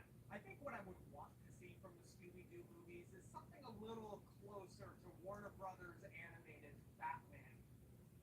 Scooby-Doo has seen so many iterations that I feel like it would make sense sometimes, depending on the story, to have different actors come in to play the characters or have... Yeah, I'm antsy. I'm so antsy today. I really do hope everyone who's protesting today and tomorrow is... Please be safe. Please be safe. Okay, I said 18, you fucking dickbag. But thanks a lot for saying I look old. Thank you so much. It's almost like my mother, my job, my everything in my country stresses me the fuck out. But thank you for telling me I look old. Go jump. This video, remember, I have the Verb question down below. You can go watch Scooby-Doo, Where Are You? Right on Verb. Other than that, if you want to check out some of my other videos, there's a bunch of videos posted here. You can subscribe and check me out on social media. The links are in the description. Thank you. Anyways, thank you also, for watching. women can flirt. It's fine.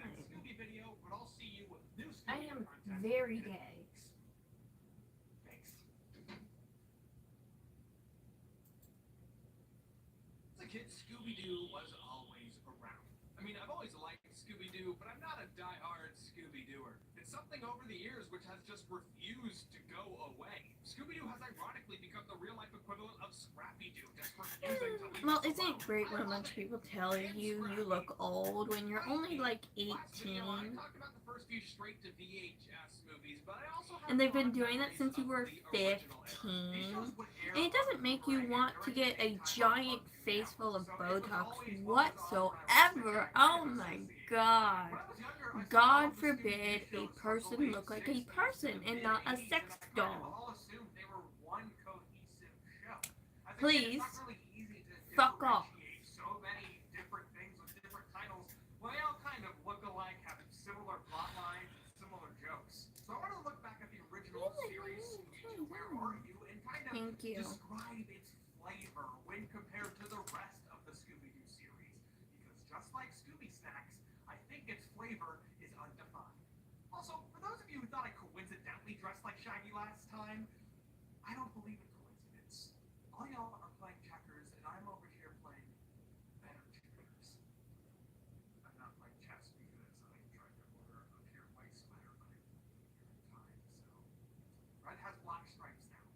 first, this video is sponsored by Verve. Head out to vrv.co/Billiam to get a 30-day free trial of Verve Premium. Verve is like one of my favorite streaming platforms. No, I don't. But you can go jump off a bridge. Great channels like Crunchyroll, Mixcloud, and Boomerang. It's no Thank wonder you. why Verve always I wanted to has do something pink and navy, I've had to watch over but it's turning into the 130 bi flag, episodes of which I don't Scooby-Doo mind. for these videos I'm putting out. But thanks to the Verve app, We I haven't stand had with to the sit bi. down in front of The my bi, ba, TV ba, for ba, the ba, duration ba, of it. ba, ba. The Verve app allows you to sync episodes offline, so you can watch content while you're not connected to the internet. Meaning I've been watching. Oh yeah, if Scooby-Doo you're gonna be while like, I'm at the ew, gym gay and while people, sitting in I'm bed. gay. It's been great. This year I've been exposed to I'm so quite many new queer shows through Verve, including JoJo's Bizarre and Adventure, quite and non-gender Scooby-Doo Mystery conformance. Incorporated, which is the show If you paid responsible attention for like me 5 wanting to go fucking down seconds, this giant you would Scooby-Doo realize rabbit that. hole. Mystery Incorporated is going to be the next Scooby-Doo video I'm doing. So check it out on Verve and then comment down below so we can, talk about it in the video. At the end of all of these Scooby-Doo videos, I'm going to be doing a mailbag segment, and you can use Verve to watch along because I'm announcing what I'm watching in the videos. So participate. It'll be fun. We can watch together. And go to vrv.co/Billiam to get a 30-day free trial of Verve Premium. By the late 1960s, Hanna-Barbera had already made a name for themselves. They were considered the worst of the animated world, so naturally they were the best of the animated TV world. With shows like The Flintstones, Yogi Bear, and Huckleberry Hound, they were on top of the other competitor, Filmation. In 1968, the animated band The Archies crushed the charts with Sugar Sugar, and CBS was like, I want that. So they commissioned Hanna-Barbera, who tapped writers Joe Ruby and Ken Spears to create a show about a teenage mystery-solving band. All of the basic elements were there from the beginning. They wanted to have a mystery every episode, like the I Love a Mystery radio program. They wanted a funny tone, but a horror aesthetic, like Abbott and Costello meet Frankenstein. And they wanted 5 teenagers in a band with their dog to solve mysteries in between gigs. God, I hate anime. At first, the show was called Mystery Spy, which later became Who's Scared, starring characters named after hippie slang. There was Too Much the Dog, WW, and their group of friends, Jeff, Kelly, and Linda. Originally, much of the focus was put on the horror aesthetic. Although it was never supposed to be a scary show, CBS thought it was a little too spook and they rejected the initial pitch. However, the show eventually shifted focus to WW and the dog character. Head designer Iwao Takamoto, a Disney alumni, got to work, and after several iterations, the final design was chosen. A Great Dane, but silly. He had a sloped back, a double chin, and bowed legs, all traits that Great Danes lack, but clumsier dogs have. The name Scooby-Doo was decided based on a Frank Sinatra song, Strangers in the Night. CBS producer Fred Silverman heard the words doobie, doobie-doo, and thought Scooby-Doo, because I guess he didn't bother to read the lyrics. And that's how Scooby-Doo has forever had a name equivalent of getting a misspelled tattoo. The rest of the characters received updates as well. Along with 7-year-old Scooby was his 17-year-old owner, Shaggy. They're constantly hungry and consistently cowardly characters who would become central to the show's comedy. There was 17-year-old Fred, named after Silverman, the popular jock-type character and the de facto leader, who owned and drove the team's van, the Mystery Machine. 16-year-old Daphne, the often damsel in distress. Nothing. I don't get what we don't understand about this. What are you doing today? Nothing. What are you doing today? Nothing. What are you doing today? This.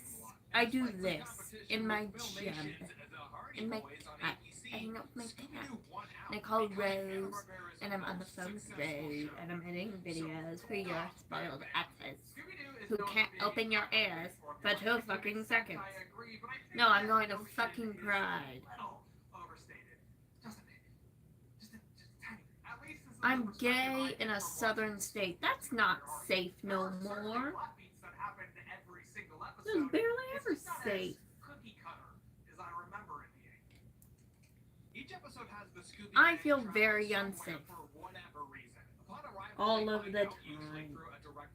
Until the day I die. That some kind of creature, ghoul, monster, or ugly person has been terrorizing the area for some undefined reason. After establishing the location and monster, the gang will split up to find clues. This usually results in Scooby and Shaggy getting into trouble while Fred and Daphne find clues. The clue is usually directly tied into the motives of the character, like a piece of treasure. Velma kind of goes back and forth between both groups. The episode's climax usually has Fred setting up a trap, which slowly become more and more complex as the series goes on. Despite Shaggy and Scooby usually screwing up the plan, it always goes in their favor, and the monster is revealed to not be I real, just but fucking rather did. someone introduced earlier in the episode who has some reason to disguise themselves to Makeup. scare people What in do the we town. think I'm Season doing? one I'm starts with actively one of doing the it. I have to most look in the demonic fucking first mirror right episodes here. of television ever. Nearly everything you Fucking expect Christ, to it's see like from no one Scooby-Doo can pay happens attention. in What a Night. And I'm What a so Night. They happy split that up. I Scooby bitch gets about Scooby this snacks for being because I'm brave. thinking Velma people loses are her finally glasses. like They realizing, catch oh, the this bad is an guy, actual but he problem. actually says nothing.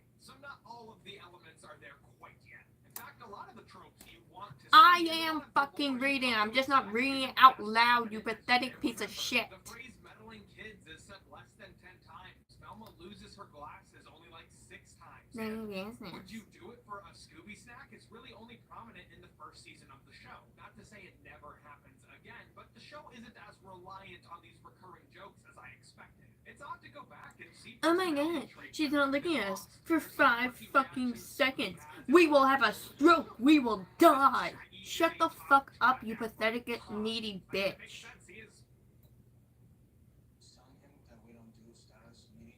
Okay, I don't care. Thank you. Someone called me pretty. Well, they said beautiful, but I replaced beautiful in my head with pretty. I don't know. I am the bi flag. I'm not bi, I'm pan. I'm pan. I should paint a pan. Dude, I don't give a living crap. I legit don't care. Something terrible happened last summer. If you care, that's a really bad problem.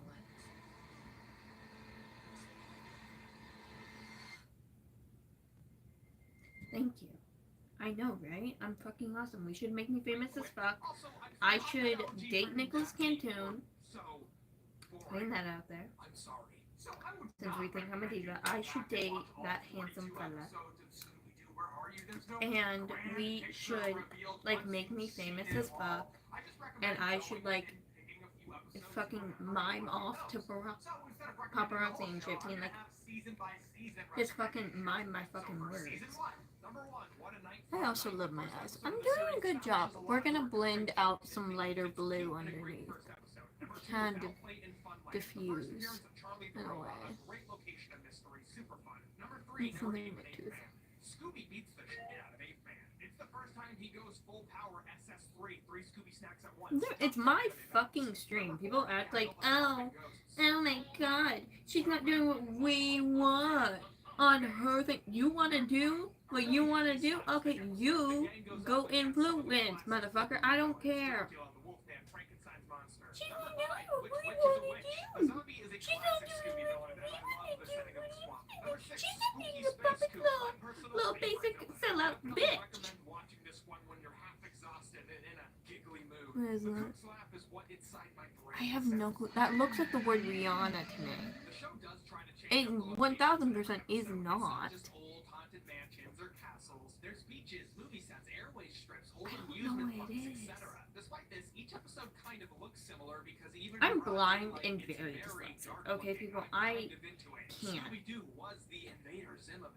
Yeah. The Hanna-Barbera style is easier to appreciate through a modern lens. A lot of animators throughout the years have criticized how cheap it looks, and it absolutely does, but I find it interesting because it opens the curtains to reveal the process. I love how messy it looks. There are seams in between character models in their mouths. They'll sell layers will have dust in between them that move and rotate with the pieces. Animation errors and off-model characters are regular sights. I love it. It's cool to look back at this animation in crisp HD and see every little ugly detail to every particle. I'm a bisexual fucking panda. Requires a crazy amount of work. It's very crafty. It kind of reminds me of the South Park pilot. Also, I'm ruining the eyeshadow by shoving it under my eyeball. That happened on accident. This little chunk, but we're just gonna diffuse it under. It's gonna be fine. Is just meant to make you feel like you're watching with a crowd. I know they're cheesy and a bit hokey, but you know what else is? Most of the sitcoms that have them. Sitcoms have simple framing and very little visual storytelling, so the plot and jokes are driven by dialogue, which is not very natural at all. But the laugh track helps to create an environment where that's okay. It isn't reality. Because Scooby-Doo recycles a lot of animation, scenes are often framed in the exact same way, episode to episode and scene to scene. Characters walk on what's basically a 2D plane from left to right and then are suddenly stopped in the next shot. This simple framing kind of reminds me of the sitcom set. It's in the same tonal world. The laugh track just helps me accept its cheesiness as something fun. Speaking of cheesiness, season 2 is where a lot of the classic expectations of Scooby-Doo start to come Okay, in. that's a The little theme song better. that I everyone look like a knows and loves bisexual got a new panda. British invasion style rendition, which I prefer, but It most sounds like a importantly, low season fucking 2 tone. introduces the People need to start having montage. fun Partway with through an makeup episode, again. the monster Like, will Jesus chase the fucking gang. Christ, A what series of happened visual to gags, you people? including a famous door-to-door hallway shot, is accompanied by an original pop song, and I love it, at least for the first few episodes. It was a really fun and cute addition for a moment. It gets old. A lot of the recurring jokes you expect to see are just gone at this point. It's funny because watching these back to back, I see other jokes I that don't like recur that more name. than the You should expected change ones. that. Scooby That has implies this that kept it ongoing fat. feud with woodland animals. That's Velma mean. says, "What a ham!" You should change a it. lot, and Shaggy will often tell a joke that Scooby will laugh at, and then he will admit he doesn't get it. There's also this trope that I just despise. So at the beginning of the episode, Shaggy and Scooby will run into the monster. And then But they'll run yeah, back we to the should gang make and be me like, famous "Oh, we as just fuck, saw a and then I monster," can and the gang date will be like, my dream "Yeah, man, right. Nicholas Yeah, they're probably just Cantone. making it up." I want to As so if they bad. don't run into a monster And like then I every can be like single famous week. as fuck. There's no reason not to I can have a believe happy them. life ever after, because I don't get that. Be nice I don't to get to them. have that. It's very upsetting. Babies. This Our is recommendations for season 2 are the following 2 episodes. Jeepers, It's the I Creeper, don't. an essential Scooby-Doo episode. It introduces the most Should famous we creature add in more the pink rogues under my gallery, eyes? the Creeper. It's full of great gags and Oh has my a god, great something setup. is And in my number eye. 2, don't fool with the Phantom. I just love the wax Phantom's design. Visually, this may be my favorite villain. Season 2 of Scooby-Doo lasted 8 episodes, and Season 3 wouldn't air until 8 years later. It was technically a revival. In that time, there were a ton of shows that followed the same format. Once Hanna-Barbera found a formula that worked, they milked it for all it was worth. Alongside the rip-offs were 2 Scooby shows, the new Scooby-Doo movies, and the Scooby-Doo show. Season 3 of Scooby-Doo Where Are You aired on ABC instead of CBS. Although it was a 16-episode production that tried to bring the fun. series back to its roots, I haven't, the run like, was canceled done after eyeshadow only in few kind of a hot minute. episodes. And the last few episodes were aired under the Scooby-Doo show title. And now No, all I just episodes don't of get to be season 3 happy. are syndicated as such. But That's an they actual are included phenomenon. in the It's a problem. Scooby-Doo Where Are You I've Blu-ray set. noticed a However, lot of the they time do when I'm opt to happy, use the bad Scooby-Doo things show happen. intro as opposed to the season 1 intro it originally aired with. It's clearly different than the first 2 seasons. Which At this point, sounds it was all like about I'm in a Scooby, and cartoon. Scooby was now a full-blown Bugs Bunny clone. And I could be honestly a really depressed villain if I wanted. But I'm just, you know, not sad enough that I haven't gone When insane. Scooby was first introduced, for the most part, he was just a talking dog. He would occasionally do things that were certainly not within the physical capabilities of a dog, Thank like you. grabbing onto things and living after eating a ton of chocolate, but it worked because it was unexpected. As the focus continued to shift to Scooby and Shaggy, they became sillier and even more scared than before. You really need the other 3 to balance the comedy. However, the other 3 members of the gang are People need to do on the eyeshadow again. sidelines People in need to do a lot of this the again. episodes, People need to bring mostly back because the creative 2016. team thought Fred and Daphne were boring. To which I say, make them interesting. Pretty much all the basic tropes are lacking, including Shut the the fuck music up. montage. However, production continued to Stop marginally nagging and on gradually your get just a tiny channel. bit better. Occasionally more dynamic shots Guess are what? included, but I they can't kind of afford therapy. contrast I can't with the afford worst this. I make money from this. They basically come out of nowhere. But there are still some good episodes this season. Season 3 episode Like I get paid for recommendations. therapy. Switch a Witch is a really good episode. It's a friend of great. the gang is suspected to be a witch, so they must solve the mystery before she's burned at the stake. Holy heck, this is the only Scooby-Doo episode with stakes and actual stakes. So there's a sense of urgency to solve the mystery as fast as possible. It's a great change of pace. And the Tar Monster, just another classic Scooby villain. Of course, I was introduced to Scooby-Doo through reruns and through VHS and DVD releases. But what I didn't know is the version of Scooby-Doo I grew up with was not totally 100% the version that originally aired. When season 1 first aired, the intro was actually an instrumental.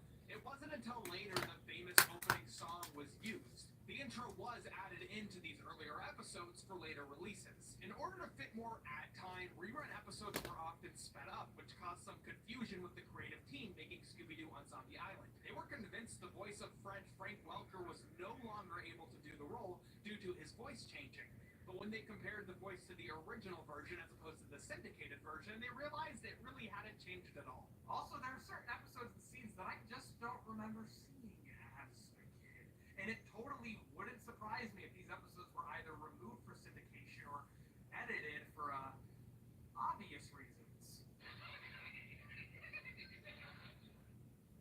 I mean, that's not appropriate. Don't get me wrong, I'm not like heck Scooby-Doo, but it's hard for me in 2019 to watch this and to try to put myself in the shoes of a kid watching this in 1970, and I don't think I should. Part of viewing older media is acknowledging it came from a different time, but in order for it to stay in that time and not to continue to perpetuate stereotypes, you actually have to acknowledge it, and that it's wrong. If I can view Hanna-Barbera's animation through a modern lens, I also have to view the jokes through a modern lens. I'm not going to pick and choose. As much as I'd love to heat up my TV dinner Salisbury steak made with real asbestos and lead while watching Dallas and listening to my favorite band, who will never break up, in order to try to pretend like I grew up in the 1960s so I can have an authentic period reaction to this, I'm unable to. But also, I can't find any info about these episodes being aired now. I'm just curious. It wouldn't surprise me if they were Having either fun. not aired So anymore much fun. or This just is edited. fun If as you know fuck. or have a source, We need to please bring comment back below. fucking fun makeup. Nobody wears fun makeup anymore. It's very depressing. Hey, welcome back to Cooking with Billion, where today we're going to be dissecting the history and making a Scooby snack. So Scooby snacks appeared in the first episode of Scooby-Doo. And I was like, dang, I've seen those before. But one of the questions I was hoping to answer for myself is, what is a Scooby snack? So in Scooby-Doo, Where Are You? The original series, Scooby-Doo snacks, Scooby snacks, are definitively dog treats. Shaggy tries them for the first time in episode 5, and everyone is shocked that he likes them. However, in other canons, Scooby snacks have been other things. They've been human snacks. They've been named after Scooby. Scooby has been named after them. The history is unclear because of all the different canons, and that kind of reflected within the history of the snack itself. I'm trying to get to the bottom of this thing. I really am. So when I tweeted out, what do you think a Scooby snack tastes like? The answer I was expecting to get, and the answer that I did get a lot, is that they're cinnamon graham crackers. No, the word snack is not on here at all. Scooby snack is a branded item. I don't remember Scooby being scared to go in like a dark cave or something in the series. He goes, I won't do that. And then Velma goes, oh really, Scooby? Would you do it for a Scooby-Doo baked graham cracker stick cinnamon made with whole grain by Keebler? That doesn't fucking happen in the show. Shut up.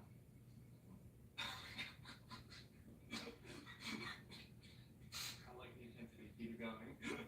I can't. I really can't.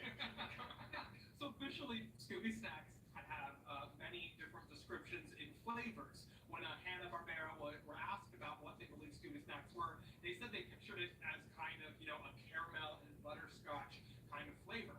They released their own Cartoon Network Scooby Snack branded snack, and they were basically just Nilla wafers with, Scooby-Doo's face on it. And so what I kind of wanted to do here was kind of take all of the different perceptions on what Scooby snacks are and make 2 different versions.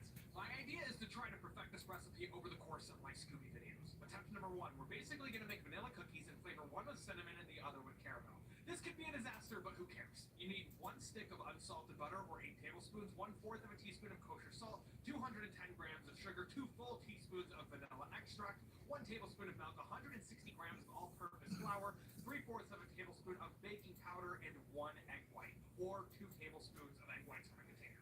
So first are wet ingredients. Sugar is a wet ingredient because Archie said so. Leave your stick of butter out for about an hour beforehand so it can soften. Measure out your sugar and salt, beat butter, sugar, and salt together until well incorporated. Remove egg white from yolk, beat it to mixture, beat in vanilla extract and milk until well incorporated, just like Mystery Incorporated themselves. Whoa! In another bowl, whisk together your flour and the baking powder. Slowly add it to the stand mixer or a hand mixer if you haven't been pierced by the stand arrow yet. You don't want the flour to fly everywhere, so just a bit at a time. It doesn't seem like a lot of dough, but it will spread out on the cookie sheet a lot, so do not underestimate its surface area. For the cinnamon batch, just add 2 tablespoons of cinnamon. I did half tablespoons until I liked the taste of the dough, so you can do whatever. Just don't blame me for your salmonella poisoning. For the caramel, you will need 1 cup of granulated sugar, 1/4 of a teaspoon of kosher salt, 1/4 of a cup of water, 1/4 of a cup of heavy cream, and 4 tablespoons of butter cubed. Once again, the measurements are in the description. In a saucepan over medium heat, heat up the sugar and salt and cover it with the water. Keep stirring and keep an eye on this. The recipe says 5 minutes, but you should just eyeball it until the sugar is completely melted. Once dissolved, increase the heat to medium-high and keep an eye on it until golden brown. About 5 minutes or 350 degrees if you have a candy thermometer. Do not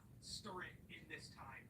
You seem like the irresponsible type, so be sure to keep an eye on it. Once it's ready, remove it from the heat, dump the butter and cream into it, and stir until incorporated. Wait for it to cool off a bit, but you still want it to be warm, so it's like a liquid. Basically, you're going to pour it into the batter to taste. I did it until I noticed the dough turned a I shut her out again, and lay down parchment yep. paper and spread out the cookies pretty far apart. Bake at 350 degrees for about Winnie, 12 no. minutes. Just keep an eye on them. You want crispy edges. So the final result is much crispier than I would have liked. The caramel especially has a high sugar content, so it's super crispy on the bottom and very chewy. It's still good though. The cinnamon is very spiced and gets lost in the mix a bit. I'll most likely do a cinnamon sugar coat next time and less cinnamon in the actual batter. These are very good cookies, be tasty, but not quite the Scooby snack I was hoping for. Also, I just ordered a we just made that so next time we try so it, not the same.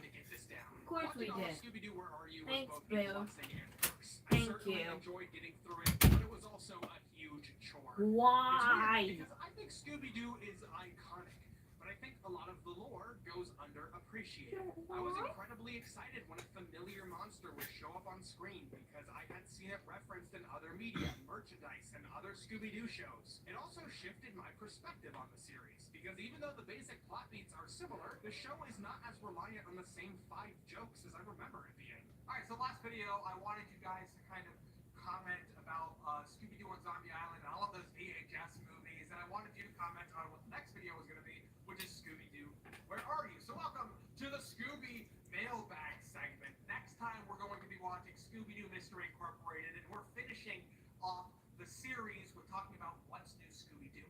So if you have anything to say either about this video or those next 2 videos, just comment down below with the tag mailbag so I can find it easier. You got a comment from AliceBob1234. Scooby-Doo on Zombie Island still scares me to this day. Yes, the dark aesthetic of those movies is just like, it truthfully is creepy and a little unnerving and scary. And I'm trying to figure out what that is, because I don't think that's matched in the later Scooby series. And I think a lot of it has to do with the actual grime of the film, and also just the more violent aspects of the film. It's very fleshy, and that isn't really portrayed in a later Scooby iteration. From Rick W., my favorite mailbag is from a gaggle of galloping ghosts, where Dracula tries scaring the gang off, and Velma just wasn't having it and says, "You stop that." You stop that.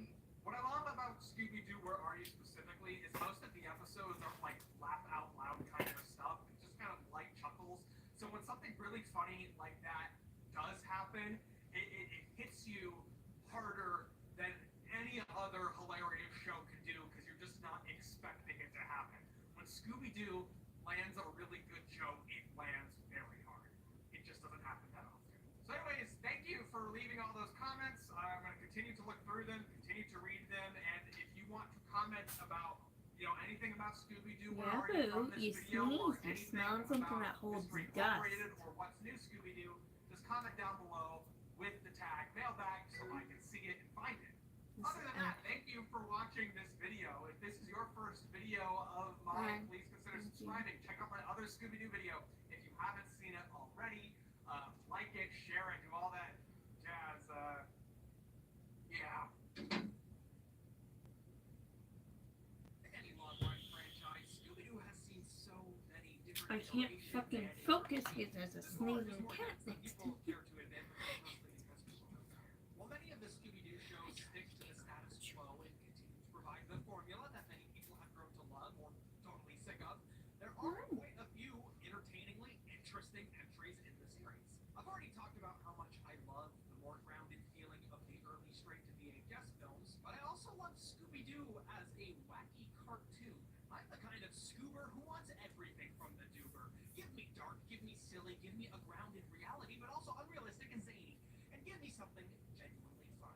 And on all fronts, Scooby-Doo Mystery Incorporated seems to deliver. Imagine a Scooby-Doo where you actually care about the characters, one that is thoughtfully funny, and one where you're dying to watch the next episode. I don't know how they did it, but they did. So it turns out my favorite genre is two-season small-town mysteries. I really like the ones that have red curtains and zigzag floors. I didn't watch Mystery Inc. when it was first on. I didn't check it out until recently when it was recommended to me by my girlfriend. I watched it, and is the show responsible for setting me down the Scooby-Doo rabbit hole that I'm desperately ready to become? So let's take a look at the Scooby series that has made me expect and want so much more from the franchise. And, jinkies. Before we continue, today's video is sponsored by Rage. With more than 10 million players worldwide, the brand new free collection RPG game Raid Shadow Legends has taken the mobile gaming market by storm. With 300,000 reviews on the Google Play Store, Raid has almost a perfect score. And with over 400 champions ranging from orcs, knights, elves, and more, you can assemble a great team from 16 heroic factions. And you can customize their artifacts to create a unique mystery build for each one. This makes PvP gameplay interesting for those who want to claim glory, but if you're more into single player, there's a fully voiced story campaign. And the anticipated new Faction Wars feature is now live. If you download the game using my link in the description, you get tons of free bonuses. And for new players, you get 100,000 silver, 1 free energy refill, 1 day XP boost, plus 1 free day. And you get daily login rewards for the first 90 days.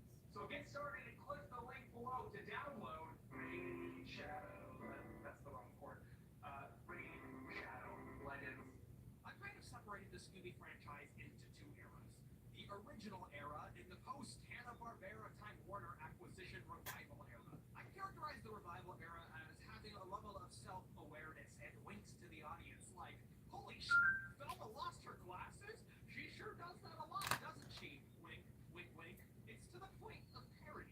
This awareness always translated to the finished product in a very shallow way. It wasn't evolving the formula, it was just aware of the formula. No matter how many times they put a spin on the phrase meddling kids, they were still just saying meddling kids. And while there is a place for When that, he's there's holding nothing a basket inherently right interesting about it. When the third It's very revival cute, era though. Scooby series was getting into Look production, at what's the creative happening team made with up of this, Mitch and she's Watson, petting it. Spike It's very Brandt, cute. and Tony Hi. Serrano wanted to take Scooby-Doo and put it under a microscope. Only things directly addressed in the original series are kept in, meaning they were given free range to put the characters in the new setting, change their ages to be closer to one another, and ignore other things they may not want to address. Luckily, Andy, we all promised each other that we would never speak of it. Not ever.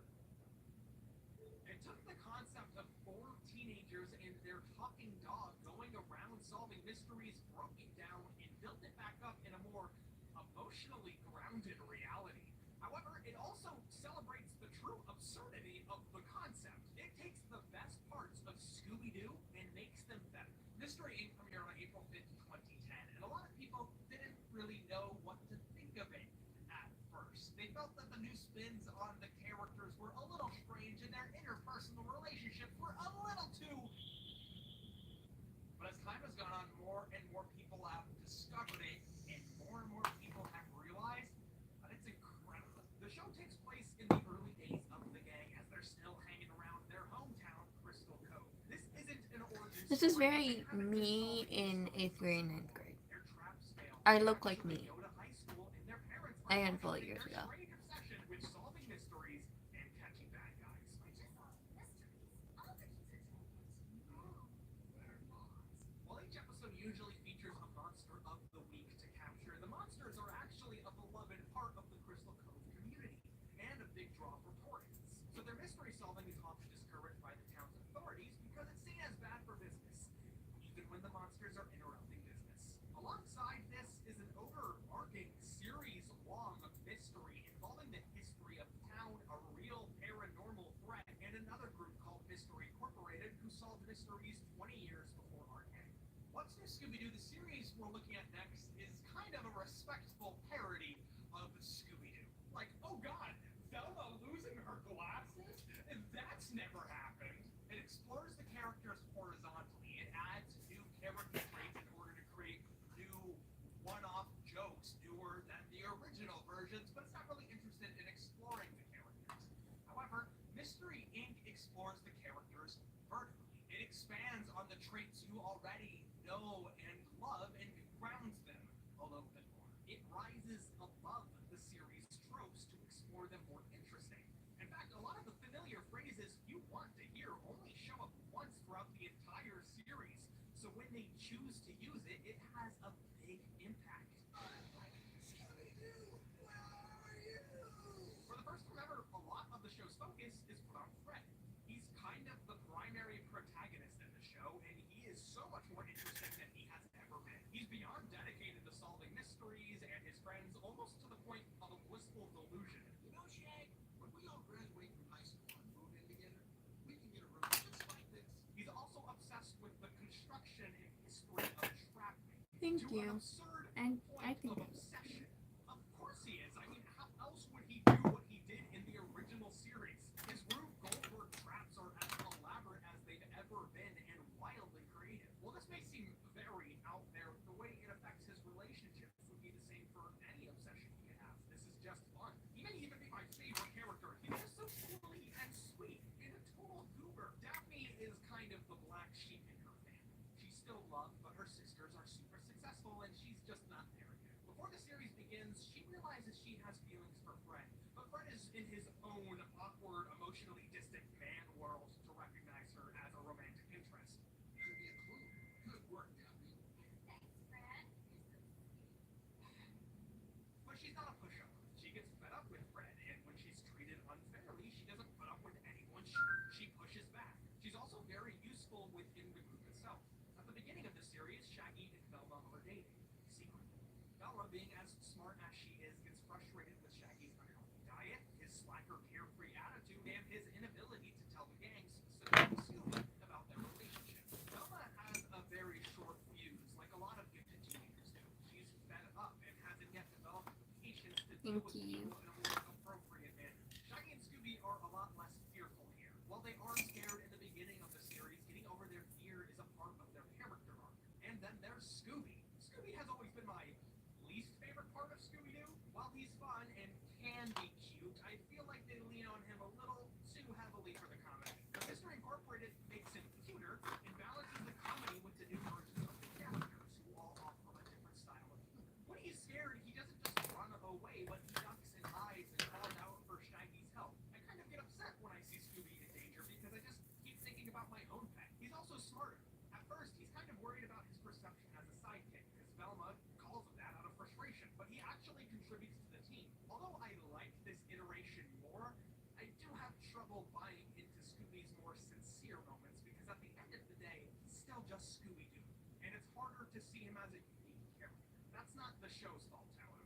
My favorite episode in the entire series, and my recommendation if you want to watch just one episode, is the Mystery Solvers Club State Finals. Gearing up for said competition, Scooby gets sick and has a fever dream where he and the mascots from all of the other teenage mystery Hanna-Barbera shows have to solve a mystery together. It's a great throwback, but it's also hilarious and super cute. I love these characters.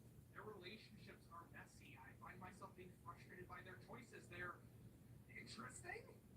This is Scooby-Doo. They're not supposed to be interesting. It examines their one-notedness through the lens of their relationships with one another, both platonic and romantic. Everything here feels sincere, even down to the performances. This is the first time Matthew Lillard voiced Shaggy for a cartoon, and the cast recorded together. So I hear levels of emotional depth I'm not used to hearing from these characters. The Scooby series, since like episode 1, has always used their age as a marketing tool. They're teenagers because young kids think teenagers are cool. But here, it's teenagers through an adult's perspective, but it respects the teenage struggle. They get in trouble with their parents, and it's narratively dramatic and ends up having real help. They call their parents for help when they need it. They make bad choices, and they are. Other Scooby shows had irregularly appearing characters, but Mystery Incorporated has an entire ensemble. The families of the kids, their other friends, and the other adult authority figures in their lives are prominent. Having other recurring characters keeps things fun, but even they grow and develop throughout the show. I love Fred's dad, the mayor, Sheriff Bronson Stone, played so appropriately by Patrick Warburton, and it's starting to smell hot dog water, the once bullied schoolgirl who ends up having a very close and also relationship with Velma, and Angel Dynamite, the only adult the group trusts, who may be hiding something of her own. Totally, it's a great mix between the absurd and silly and eerie and creepy. Most of the series is still Monster of the Week episodes, which can be enjoyed on the road. A lot of the plot is moved forward through stingers towards the end of the episode. However, this isn't the bad thing, as even the non-plot connected parts of the show are incredibly entertaining. While the monster mayhem is pretty close to the original formula, it always goes off the rails. I guess everyone in Crystal Cove has an amazing budget and an amazing set of craft skills, because up until the unmasking and explanation, these monsters have the real presence and abilities of whatever they're imitating. It's like every time they go into the explanation, I'm just kind of like rolling my eyes, because I'm like, yeah, right, I love it. They're so imaginative and weird, also. And for the first time ever, the actual cases are really exciting. They play with lighting a lot, action is fun, and there are stakes. With recurring characters appearing, sometimes we get the treat of actually recognizing and knowing the character behind the mask. It's a fun twist that only works within a show with such a large ensemble. It makes the episodic format feel more interconnected without diving too in the serialization of it. The production quality here is top-notch. There's amazing color design, outfit design, lighting, camera direction, and music, which all come together to create a genuinely creepy atmosphere and aesthetic. Or just atmosphere, well, I'll never pass on an opportunity to say aesthetic. And speaking of aesthetic, this show's character designs were all made by cult favorite character designer Derek J. Wyatt. Alright, you got a second. I'm gonna pass this one off to a Comic slash trailer slash inevitable food reviewer break for a second. Alright, I'll be right back. Shit the fans. Thanks, Billy. Enjoy your nap. Derek J. Wyatt is known for his stylized, kind of angular designs. He's worked on Transformers Animated, Bit, and Omniverse, and of course, Mystery Incorporated. Plus, his monster designs are top tier. They do come off feeling a bit like Ben 10, but this is the first time since the original series that the Scooby-Doo Rogues Gallery has been updated with some more memorable characters. Crybaby Clown, the Freak of Crystal Cove, the Obliteratrix. Why would it be? Whatever her name is. They're cool, but also kind of scary when they need to be. I hope that helps, because I gotta get back to my channel to talk about Scooby Apocalypse. You can feel free to join me if you want, but yeah, good luck with the rest of the video, Billy. Serialization totally benefits Scooby-Doo. I love you all. I hope you all have an amazing day. I've been live for like 4 hours in my makeup. I do in fact look like a bisexual panda, and I am enjoying this, and I'm sweaty and I'm gross. And I have not slept in like 24 hours. I love you all. Bye.